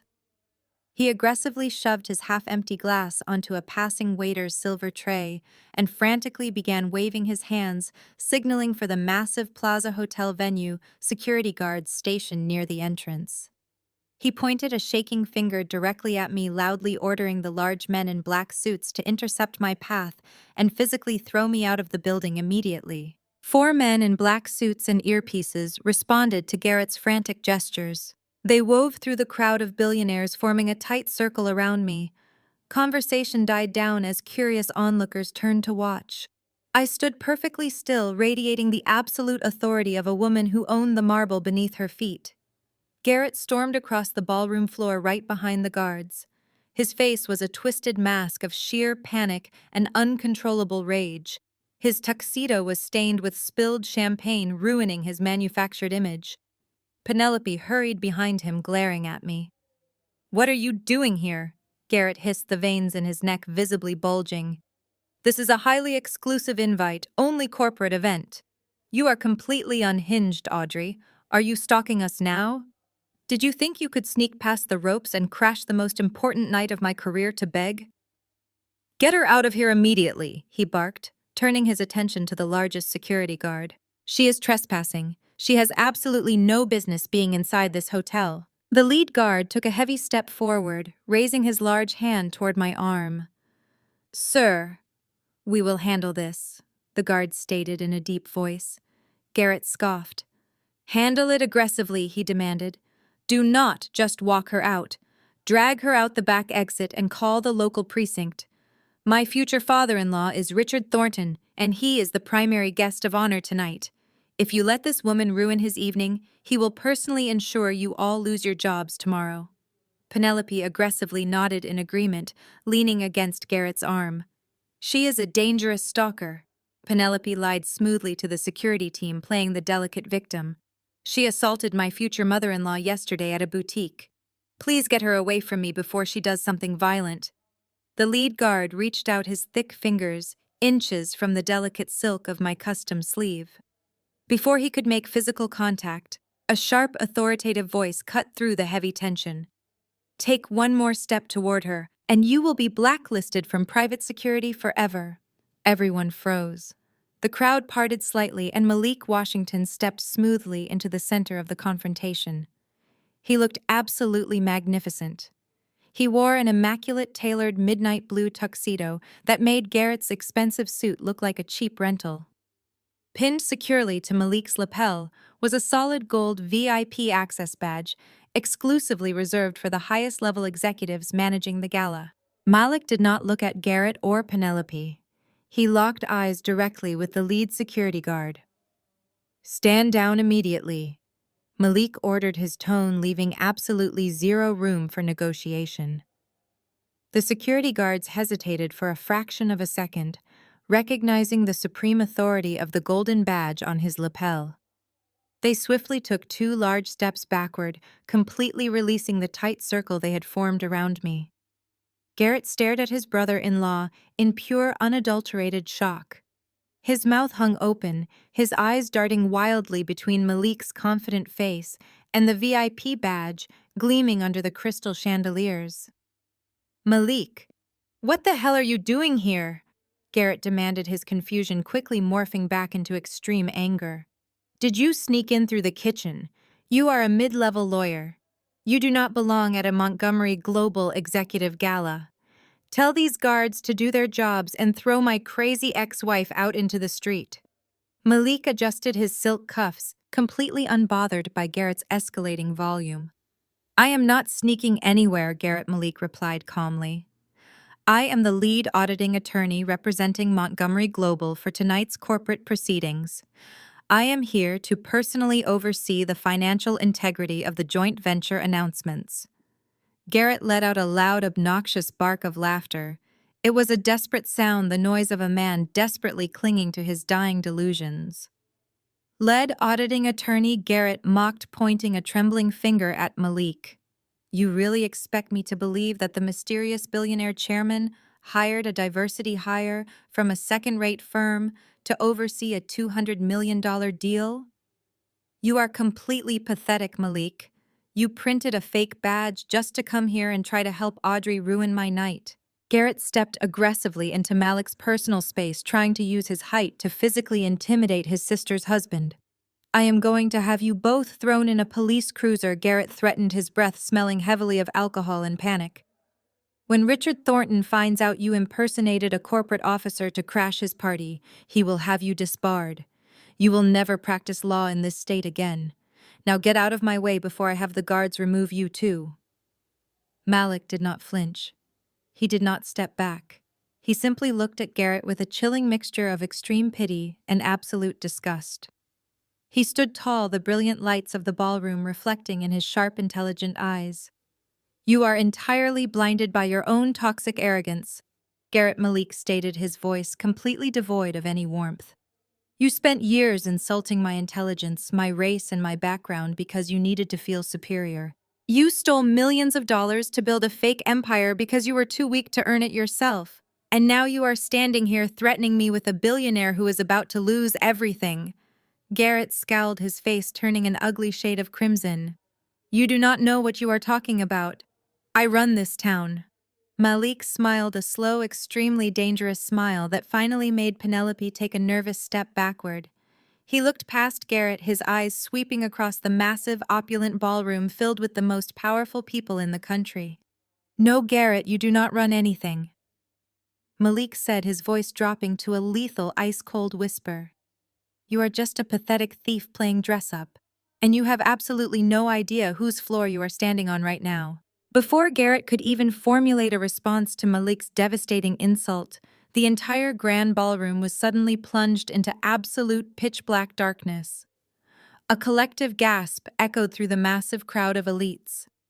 The frantic whispering ceased immediately. A single blinding white spotlight snapped on, cutting through the heavy darkness and illuminating the center of the grand stage. The heavy velvet curtains parted, and a man stepped out into the brilliant light. It was Charles Montgomery. He was entirely unassuming in his physical stature, wearing a simple, flawlessly tailored black suit without any flashy accessories, but the sheer raw power radiating from his presence was absolutely undeniable. The crowd erupted into thunderous, respectful applause. This was the man who controlled markets, moved global economies, and operated entirely from the shadows. The elusive billionaire chairman had finally revealed himself. Richard Thornton instantly shoved his way to the front of the stage, practically vibrating with greedy anticipation. He aggressively pushed past several high-ranking executives, dragging Penelope along by the wrist. Garrett scrambled right behind them, his face still pale from the confrontation with Malik, but his eyes wide with the desperate hope that this massive business deal would save him from his financial ruin. Richard stood directly at the edge of the stage, straightening his tie and eagerly extending his right hand upward. He was fully prepared for the chairman to shake his hand in front of the flashing cameras, cementing the $200 million joint venture that would officially elevate the Thornton name into the absolute stratosphere of American wealth. Charles Montgomery stepped up to the microphone stand at the center of the stage. He looked out over the massive sea of faces, his sharp eyes scanning the crowd with clinical precision. He did not look at Richard Thornton. He did not acknowledge the extended, greedy hand hovering just below the stage. Instead, the chairman raised his own hand, signaling for the applause to cease. The massive ballroom fell instantly silent. Charles turned away from the microphone and began walking slowly down the carpeted stairs, leading from the stage directly onto the main floor. The crowd naturally parted for him like the Red Sea stepping back to create a wide, clear path. Richard Thornton awkwardly lowered his hand, a deep, uncomfortable flush of embarrassment creeping up his neck. "Mr. Chairman," Richard called out nervously, trying to force a confident laugh. "We are right over here." Charles completely ignored him. He continued his slow, deliberate walk across the polished marble floor. Garrett's heart began to hammer violently against his ribs as he watched the billionaire walk past the front row of VIP tables, past the massive ice sculpture, and straight toward the back of the room. The spotlight flawlessly tracked Charles's movements, casting a brilliant white beam over the crowd. Finally, the chairman stopped. He stopped exactly 2 feet in front of me. Garrett let out a strangled, breathless gasp. Penelope's hands flew to her mouth in absolute shock. The entire room watched in stunned silence as the most powerful man in American finance reached out and gently pulled me into a warm, deeply affectionate embrace. "You look absolutely stunning, sweetheart," my father whispered softly into my ear, his voice carrying the genuine warmth of a parent who was immensely proud of his child. I smiled, hugging him back tightly. "Thank you, Dad," I replied softly. Charles Montgomery turned around to face the massive crowd, keeping his arms securely wrapped around my shoulders. He gestured for a staff member to bring him a wireless microphone.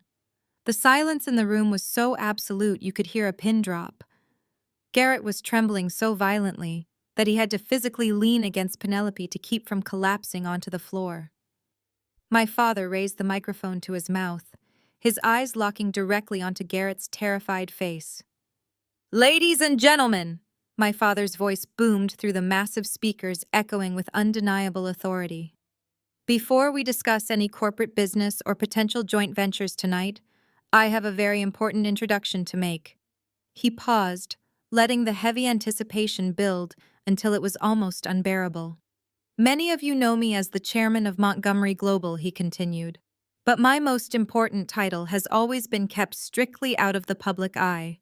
Tonight that changes. Let me introduce you to the absolute heart of my entire empire. The woman who holds the controlling shares of our family trust. My daughter and the sole legal heir to the Montgomery dynasty, Audrey Montgomery." The silence following my father's declaration was a suffocating absolute vacuum of sound that pressed heavily against every person in the massive ballroom. The breath of the Wall Street elite was entirely stolen away. Nobody moved. Nobody coughed.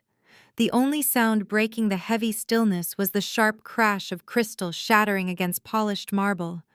The expensive champagne flute slipped directly through Penelope's trembling fingers, exploding into hundreds of glittering shards at her feet. She stared at me with wide eyes, her face completely drained of color, resembling a ghost, trapped inside a ridiculous emerald green dress. The sheer magnitude of her fatal mistake was finally crushing her fabricated reality. Beside her, Garrett experienced a total physical system failure. His arrogant posture simply evaporated. His legs lost all structural integrity, folding beneath his tuxedo like cheap paper. He dropped heavily to his knees right there on the gala floor. His jaw was slack, his chest heaving irregularly as his brain desperately tried and failed to process the apocalyptic truth. The poor girl from Ohio he had relentlessly mocked, the wife he had discarded for a perceived upgrade, was actually the sole heiress to the very billionaire empire he was trying to infiltrate. The ultimate power he had chased his entire pathetic life had been sleeping in his own bed, and he had thrown her out into the freezing rain. A few yards behind them, Deanna began to emit a high-pitched wheezing sound. The older woman clutched her heavily sequined chest, her cheap cubic zirconia necklaces digging into her skin. She gasped frantically for air, her knees buckling as she slumped against a nearby VIP table, completely overwhelmed by the undeniable realization that her platinum health insurance and free suburban lifestyle were genuinely gone forever. Her son was not a self-made titan of industry. He was a colossal fool who had just destroyed the absolute greatest asset their family had ever known. The sheer weight of their collective downfall was a tangible force in the room, pinning them to the floor beneath the blinding white spotlight. They were completely paralyzed, unable to look away from the stage where I stood securely beside the most powerful man in their known universe. My father allowed the heavy, suffocating silence to linger for several more agonizing seconds, ensuring that the absolute gravity of the situation was permanently burned into the minds of everyone present. When he raised the microphone to his lips again, the warm, affectionate tone he had used to introduce me was entirely gone. It was replaced by the lethal, uncompromising voice of a ruthless corporate executioner. Charles Montgomery did not become a billionaire by showing mercy to parasites. As many of you know, my father announced, his deep voice carrying a terrifying chill that resonated through the massive speakers. Montgomery Global was prepared to announce a historic $200 million joint venture tonight. We carefully evaluated the market, and we extended a hand of partnership in good faith. He paused, his sharp eyes locking directly onto Richard Thornton, who was visibly sweating through his custom tuxedo. However, my father continued, his voice echoing like thunder across the grand ballroom. Effective immediately, Montgomery Global is permanently severing all ties, negotiations, and existing contracts with Thornton Holdings. A loud murmur of absolute shock rippled through the crowd of elite investors and corporate journalists. Cameras flashed wildly, capturing the historic destruction of a massive real estate empire in real time. "We do not do business with criminals," my father stated bluntly, delivering the final devastating blow. Following a highly secure internal audit, led by our legal team, we have uncovered severe breaches of financial ethics, rampant embezzlement, and coordinated wire fraud orchestrated at the highest levels of Thornton Holdings. Therefore, instead of a joint venture, Montgomery Global is officially initiating a hostile takeover of all Thornton assets to recover the stolen capital of our private investors. By the time the markets open tomorrow morning, Thornton Holdings will cease to exist as an independent entity. The declaration was an absolute death sentence. It was not just a canceled business deal, it was a total public annihilation. My father had just declared open season on Richard Thornton's entire legacy, legally authorizing the complete dismemberment of his company right in front of the most powerful financial figures in the country. The reporters in the back of the room immediately scrambled for their phones, frantically typing out the breaking news that would completely dominate the global financial headlines by midnight. Richard Thornton stood completely frozen for a moment, his mind desperately racing to comprehend the absolute destruction of his life's work. When the reality of the hostile takeover and the public accusation of federal fraud finally registered, he snapped. He spun around his face a mask of pure, unhinged fury and lunged directly at Garrett. "You worthless parasite," Richard screamed at the top of his lungs, grabbing Garrett by the lapels of his tuxedo and shaking him violently. "You told me the accounts were secure. You ruined my company. You destroyed my family." Penelope shrieked, trying awkwardly to pull her enraged father off her kneeling fiancé.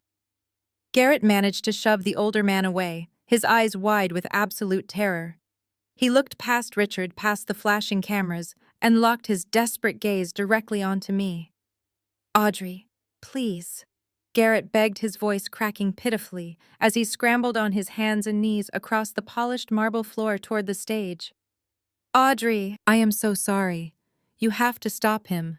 Tell your father I did not mean it. We can fix this."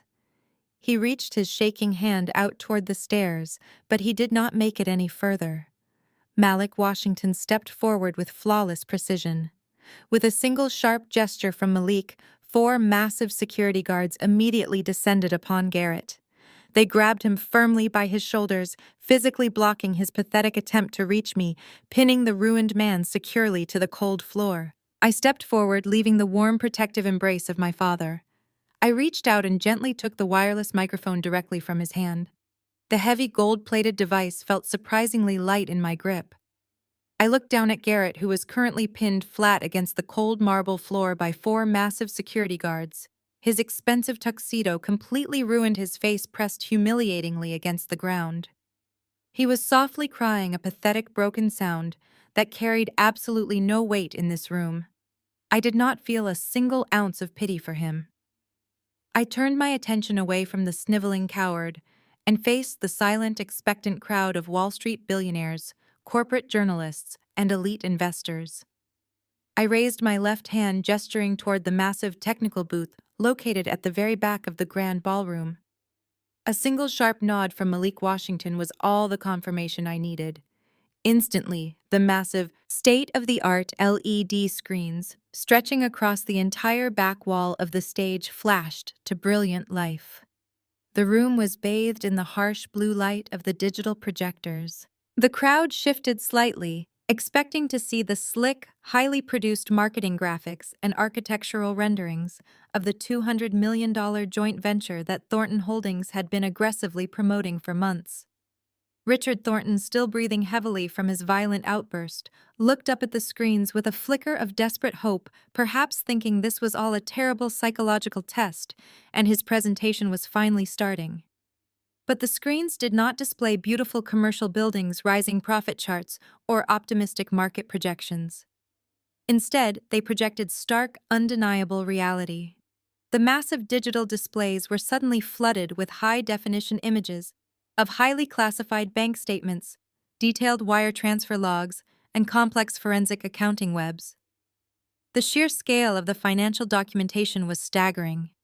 It was the exact, unredacted corporate espionage dossier that Malik had meticulously compiled and verified over the past 48 hours. I watched as the collective eyes of the most powerful people in American finance darted across the glowing numbers, their sharp, highly analytical minds immediately recognizing the irrefutable patterns of illegal capital movement. The screen slowly scrolled through dozens of fake contractor invoices, artificially inflated material costs, and dummy corporations registered in the Cayman Islands. Richard Thornton let out a sharp, choked gasp.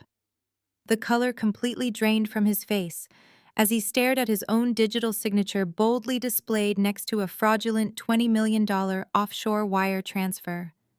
Penelope stared blankly at the screen, completely lacking the basic financial literacy to fully comprehend the complex spreadsheets, but fully understanding the absolute horror radiating from her paralyzed father. Garrett stopped his pathetic crying, twisting his neck awkwardly against the floor to look up at the massive screens, his eyes widening in pure, absolute terror as his own mid-level executive authorization codes were broadcasted in massive, unforgiving font for the entire corporate world to meticulously scrutinize. I raised the microphone, my voice cutting cleanly through the stunned silence of the ballroom.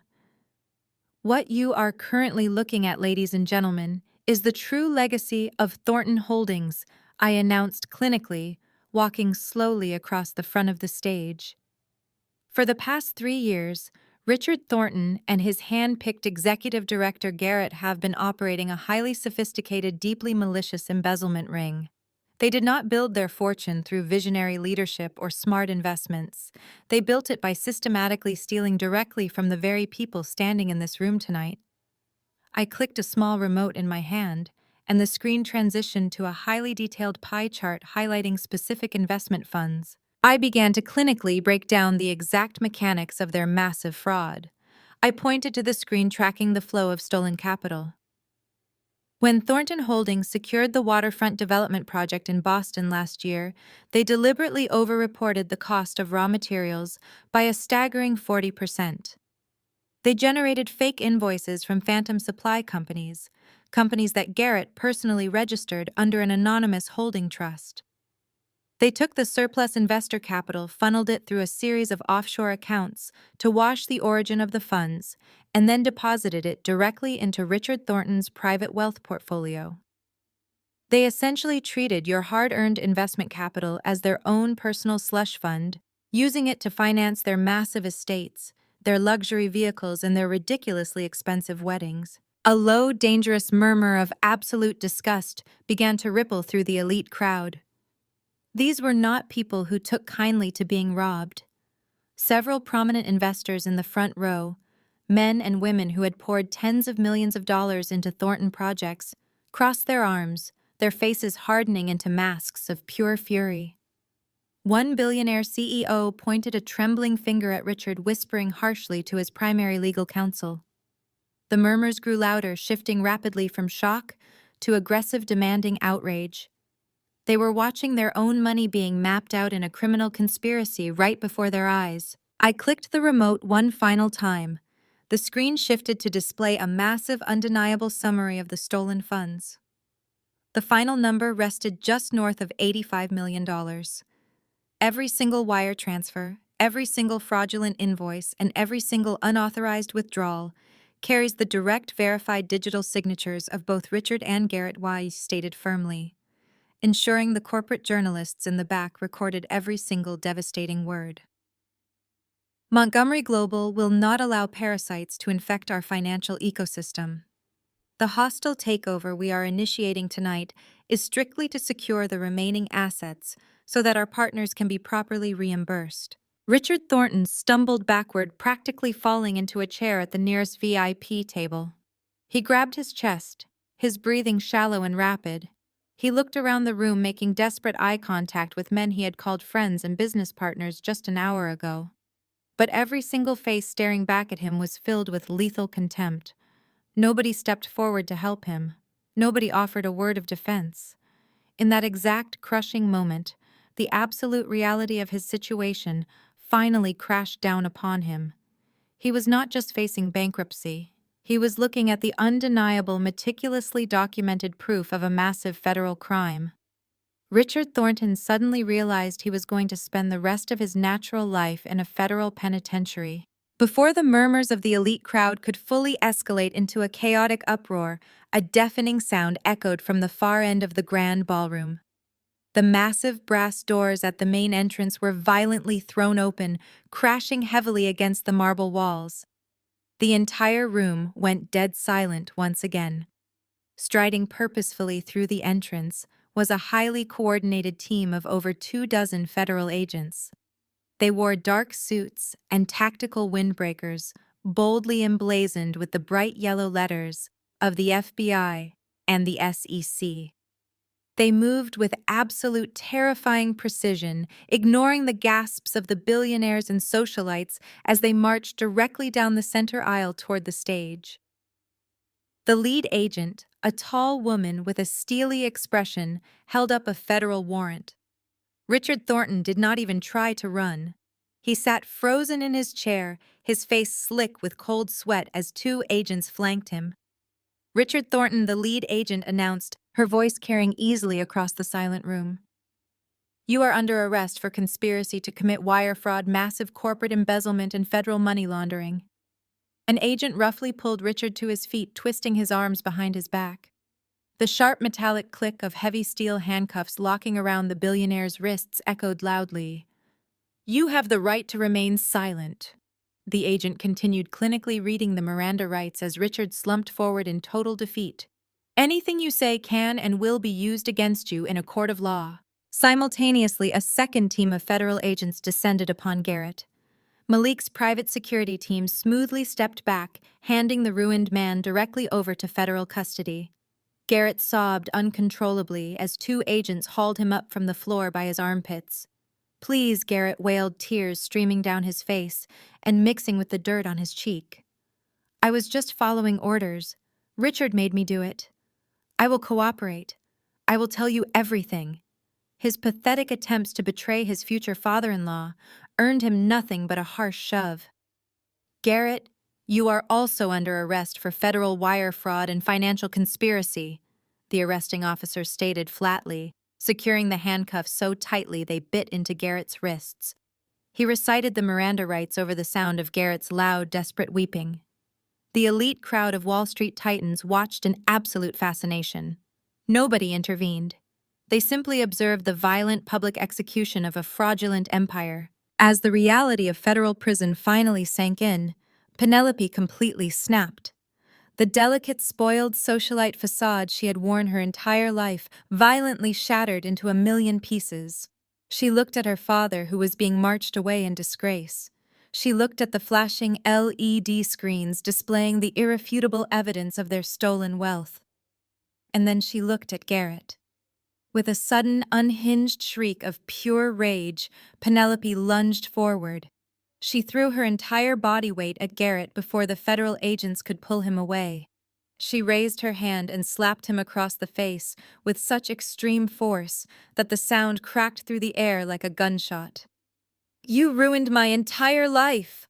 Penelope screamed hysterically, her face contorted into an ugly mask of pure hatred.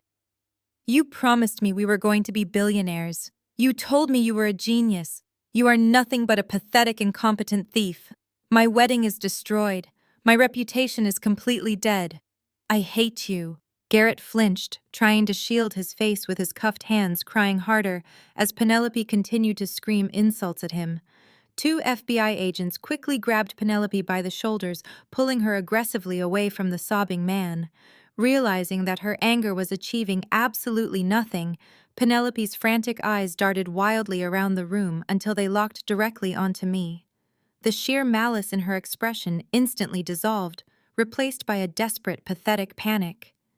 She violently ripped her arm away from the agent and tried to sprint toward the edge of the stage where I was standing. Audrey, please, Penelope begged, her voice pitching into a hysterical whine. You have to tell them I had absolutely nothing to do with this. I did not know they were stealing money. I am just an innocent bystander. You have the power to stop this. Tell your father to drop the charges. Please, I will do anything." She did not make it to the stairs. A female FBI agent easily intercepted her, grabbing Penelope firmly by the wrist and twisting it expertly behind her back. Penelope shrieked in pain and outrage. "Let go of me," she demanded, reverting instantly to her entitled persona. "Do you know who I am? You cannot touch me." The agent pulled out a pair of handcuffs.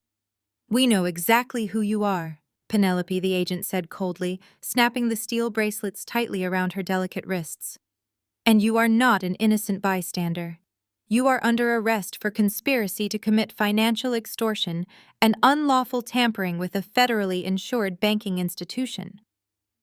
Penelope froze, her eyes widening in absolute horror. "The illegal freezing of the joint asset account was formally authorized using your digital signature," the agent explained loudly, ensuring the entire room heard the charges. "You conspired with a corrupt bank manager to illegally restrict marital assets. You have the right to remain silent." Penelope began to thrash violently, sobbing and screaming for her father to save her, but Richard was already being escorted out the door, completely broken and unable to help anyone. The federal agents moved with swift, uncompromising efficiency. They formed a tight perimeter around the three disgraced criminals and began the long, humiliating march out of the grand ballroom. The absolute silence of the room was replaced by the chaotic clicking of camera shutters as the corporate journalists captured every single second of the incredible downfall. I stood tall on the stage, watching with absolute cold detachment as Garrett, Penelope, and Richard were paraded through the center of the crowd. Garrett's head hung in total shame, his shoulders shaking with violent sobs as he was physically dragged toward the exit. The men and women he had desperately tried to impress now looked at him with nothing but pure disgust. The doors of the ballroom swung open, leading out into the opulent lobby of the Plaza Hotel. But the nightmare for the Thornton family was far from over. The massive crowd of paparazzi who had been waiting outside for the joint venture announcement had been tipped off by the sudden arrival of the FBI convoy. As the federal agents pushed through the main doors and dragged the three criminals out onto the red carpet, the night sky was instantly illuminated by hundreds of explosive camera flashes. The journalists shouted aggressive questions, demanding statements about the millions of stolen dollars. Garrett squeezed his eyes shut, turning his face away from the blinding lights, completely humiliated in front of the entire world. Penelope tried to hide her tear-streaked face behind her messy blonde hair, struggling uselessly against her handcuffs as her expensive emerald dress dragged through the dirty puddles on the sidewalk. They were aggressively shoved into the back of three separate, unmarked federal vehicles. The heavy doors slammed shut, sealing their absolute doom. The sirens wailed loudly, cutting through the crisp New York air, as the vehicles pulled away from the curb, leaving the shattered remains of their fake, arrogant lives permanently behind. As the heavy brass doors of the grand ballroom slowly swung shut completely, muffling the chaotic shouts of the aggressive paparazzi outside, the attention of the elite crowd turned back toward the brilliantly lit stage. I stood perfectly still under the bright white spotlight, letting the heavy reality of the swift federal execution settle over the massive room. Before my father could take the microphone back to officially conclude the dramatic evening, a sudden frantic scrambling noise violently broke the silence. Deanna, who had been leaning weakly against a VIP table clutching her chest, suddenly burst forward. Her bright, overly sequined dress rustled loudly as she completely abandoned whatever tiny shred of dignity she still possessed. She practically crawled up the carpeted stairs of the stage, her heavy makeup running down her pale face in dark, ugly streaks. "Audrey, please," Deanna sobbed hysterically, throwing herself violently at my feet right in front of the entire financial world. She grabbed the hem of my custom black silk gown with her shaking, heavily ringed hands. "You have to help him. You have to save my son. He is going to die in a federal prison." I looked down at the pathetic, groveling woman clinging to my shoes. This was the exact same woman who just 24 hours ago had violently attacked me in a Fifth Avenue boutique, ripped my expensive dress, and proudly called me a worthless gold digger. Now she was weeping uncontrollably, burying her tear-streaked face against my ankles.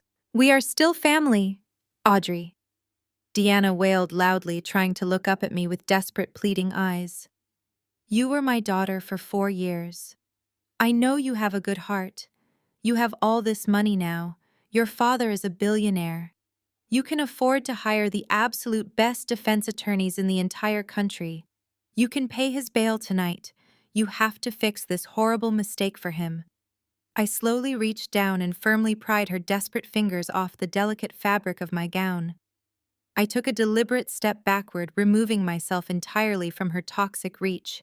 "We are absolutely not family, Deanna," I stated coldly, my voice ringing out clearly across the silent ballroom. "And I will not spend a single penny of my family's wealth to save your corrupt son. Did you completely forget the aggressive divorce settlement he forced me to sign yesterday morning at his fancy Manhattan law firm?" Deanna gasped loudly, her eyes widening in pure confusion. "He demanded that I sign away all my rights to his assets," I explained methodically, ensuring the entire crowd understood the brilliant legal trap. "He wanted to leave me with absolutely nothing." But his arrogant lawyer was far too lazy to read the fine print. I legally altered the postnuptial liability clause before I signed the document. I permanently indemnified myself from any and all of Garrett's pending criminal and financial liabilities. He officially took the fall completely alone. I am not legally, financially, or morally tied to your son ever again.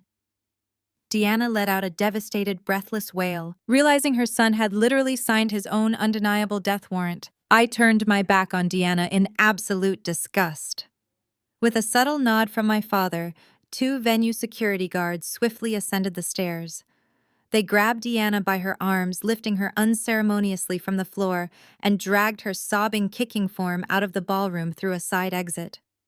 The room felt instantly cleaner the moment she was gone. I turned to face the crowd of billionaires and investors, my posture completely relaxed, a genuine warm smile finally breaking across my face. Now that the absolute trash has been permanently taken out of the building, I announced into the microphone, my voice radiating pure confidence. "Let us talk about the actual future of Montgomery Global. We do not just expose corporate criminals. We actively reward unparalleled integrity, fierce loyalty, and absolute brilliance." I extended my free hand toward the side of the stage. "I would like to call Malik Washington to join me up here." The crowd parted respectfully as Malik stepped forward. He walked up the stairs with the quiet, undeniable dignity of a man who had just orchestrated the flawless legal takedown of a massive financial syndicate. He stood beside me, adjusting his tailored midnight blue tuxedo, looking completely at home on a stage meant for global titans. "Malik did not just uncover the massive wire fraud you witnessed tonight," I told the captivated audience. "He risked his entire professional career to stand up against blatant racism, severe classism, and corporate corruption. He protected this firm's assets when nobody else even knew they were in active danger.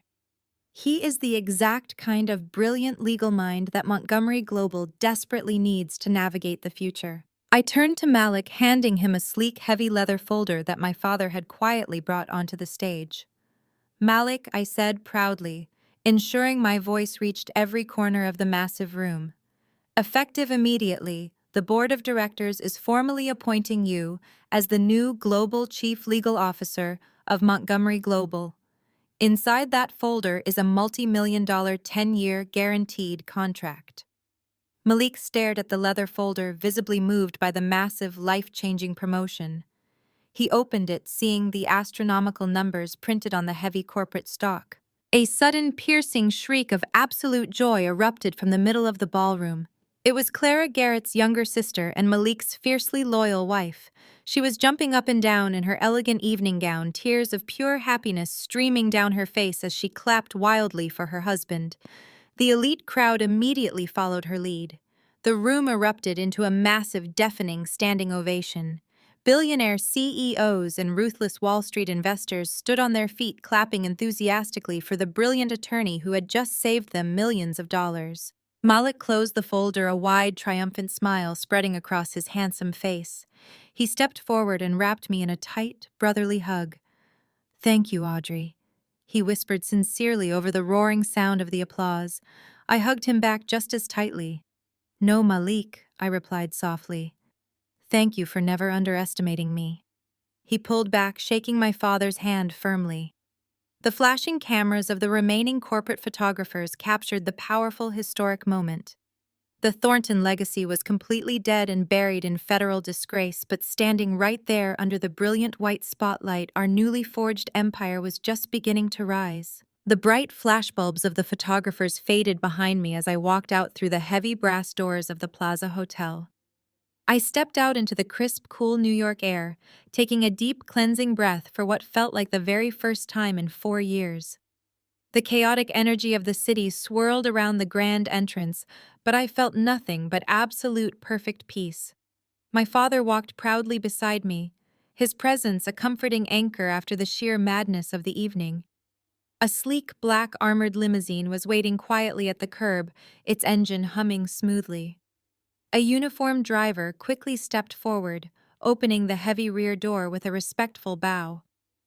I slipped into the luxurious leather interior, and my father slid in right beside me. As the massive vehicle pulled away from the curb, merging seamlessly into the flowing river of Manhattan traffic, I looked out the tinted window at the glowing city skyline. The overwhelming, suffocating weight of my toxic marriage had completely vanished. For 4 agonizing years, I had deliberately shrunk myself down to fit into Garrett's fragile, pathetic world. I had hidden my massive wealth, silenced my sharp business acumen, and swallowed my enormous pride just to massage the massive ego of a deeply insecure man. I had desperately wanted to believe that if I just loved him enough, if I just supported his dreams enough, he would eventually become the good man he always pretended to be. But tonight had proven what my father had always gently warned me about. You cannot build a solid foundation on a swamp of lies and entitlement. By stripping away my fake, humble persona and stepping fully into the blinding spotlight of my true identity, I had not just destroyed my enemies, I had permanently reclaimed myself. I was no longer Audrey, the supposedly poor, naive public servant's daughter from Ohio. I was Audrey Montgomery, the sole heiress to a billion-dollar global empire, and I would never shrink myself down for the comfort of an arrogant, deeply insecure man ever again. My father reached over and patted my hand, offering a warm, silent smile of absolute approval. We drove through the vibrant city streets, leaving the shattered wreckage of the Thornton legacy far behind us, heading toward a bright, entirely unburdened future. The fallout from that historic night at the gala was swift, brutal, and thoroughly devastating. The federal justice system did not show a single ounce of mercy to the arrogant men who had stolen tens of millions of dollars from powerful Wall Street investors. Following a highly publicized, deeply humiliating federal trial, Garrett was officially sentenced to 20 years in a maximum security penitentiary for wire fraud, corporate embezzlement, and criminal conspiracy. His massive ego was permanently crushed behind cold steel bars. Richard Thornton received an identical 20-year sentence, his entire real estate empire completely liquidated by the government to pay back the furious investors. The Thornton name, once a symbol of immense, untouchable wealth in Connecticut, became an absolute toxic curse overnight. Penelope managed to narrowly avoid a lengthy prison sentence by accepting a devastating plea deal, but her precious high society life was thoroughly annihilated. Her family was completely bankrupted by aggressive civil lawsuits and massive federal fines. She was permanently exiled from every country club, elite boutique, and luxury social circle on the East Coast. Without her father's stolen money to fund her delusions, she was forced to move into a tiny, rundown apartment in a terrible neighborhood completely unrecognizable from the spoiled socialite she used to be. Deanna suffered an equally harsh dose of absolute reality. Because I had legally revoked her premium health insurance and canceled the massive auto-pay on her comfortable suburban home, she defaulted on her mortgage almost immediately. The bank rapidly foreclosed on her beautiful house with the wraparound porch, desperate, entirely broke, and completely abandoned by her imprisoned son Deanna, was forced to move into a cheap trailer park to cover her basic living expenses and mounting medical debt. The deeply arrogant woman who had once mocked my supposedly poor parents was forced to take a grueling minimum wage job scanning groceries at a local discount supermarket. They all got exactly what they deserved, completely destroyed by the very greed and vicious entitlement they had so proudly weaponized against me. I, however, fully embraced my rightful place within Montgomery Global. Working alongside my father and Malik, we expanded our massive corporate empire, building a legacy firmly rooted in absolute integrity and ruthless efficiency. The fake, superficial life I had lived in Greenwich felt like a distant, bizarre nightmare. I was finally free, entirely independent, and completely untouchable. Sometimes letting people completely believe you have absolutely nothing is the best, most effective way to see exactly who they truly are. When you remove the shiny allure of money, social status, and powerful connections, you force people to show you their raw, unfiltered character. Garrett, Penelope, and Deanna all looked at my perceived poverty and saw a convenient opportunity for vicious cruelty and blatant exploitation.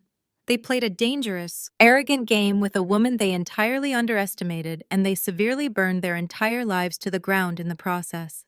Have you ever had to set firm, unapologetic boundaries with toxic relatives who only loved you for exactly what they could aggressively take from you?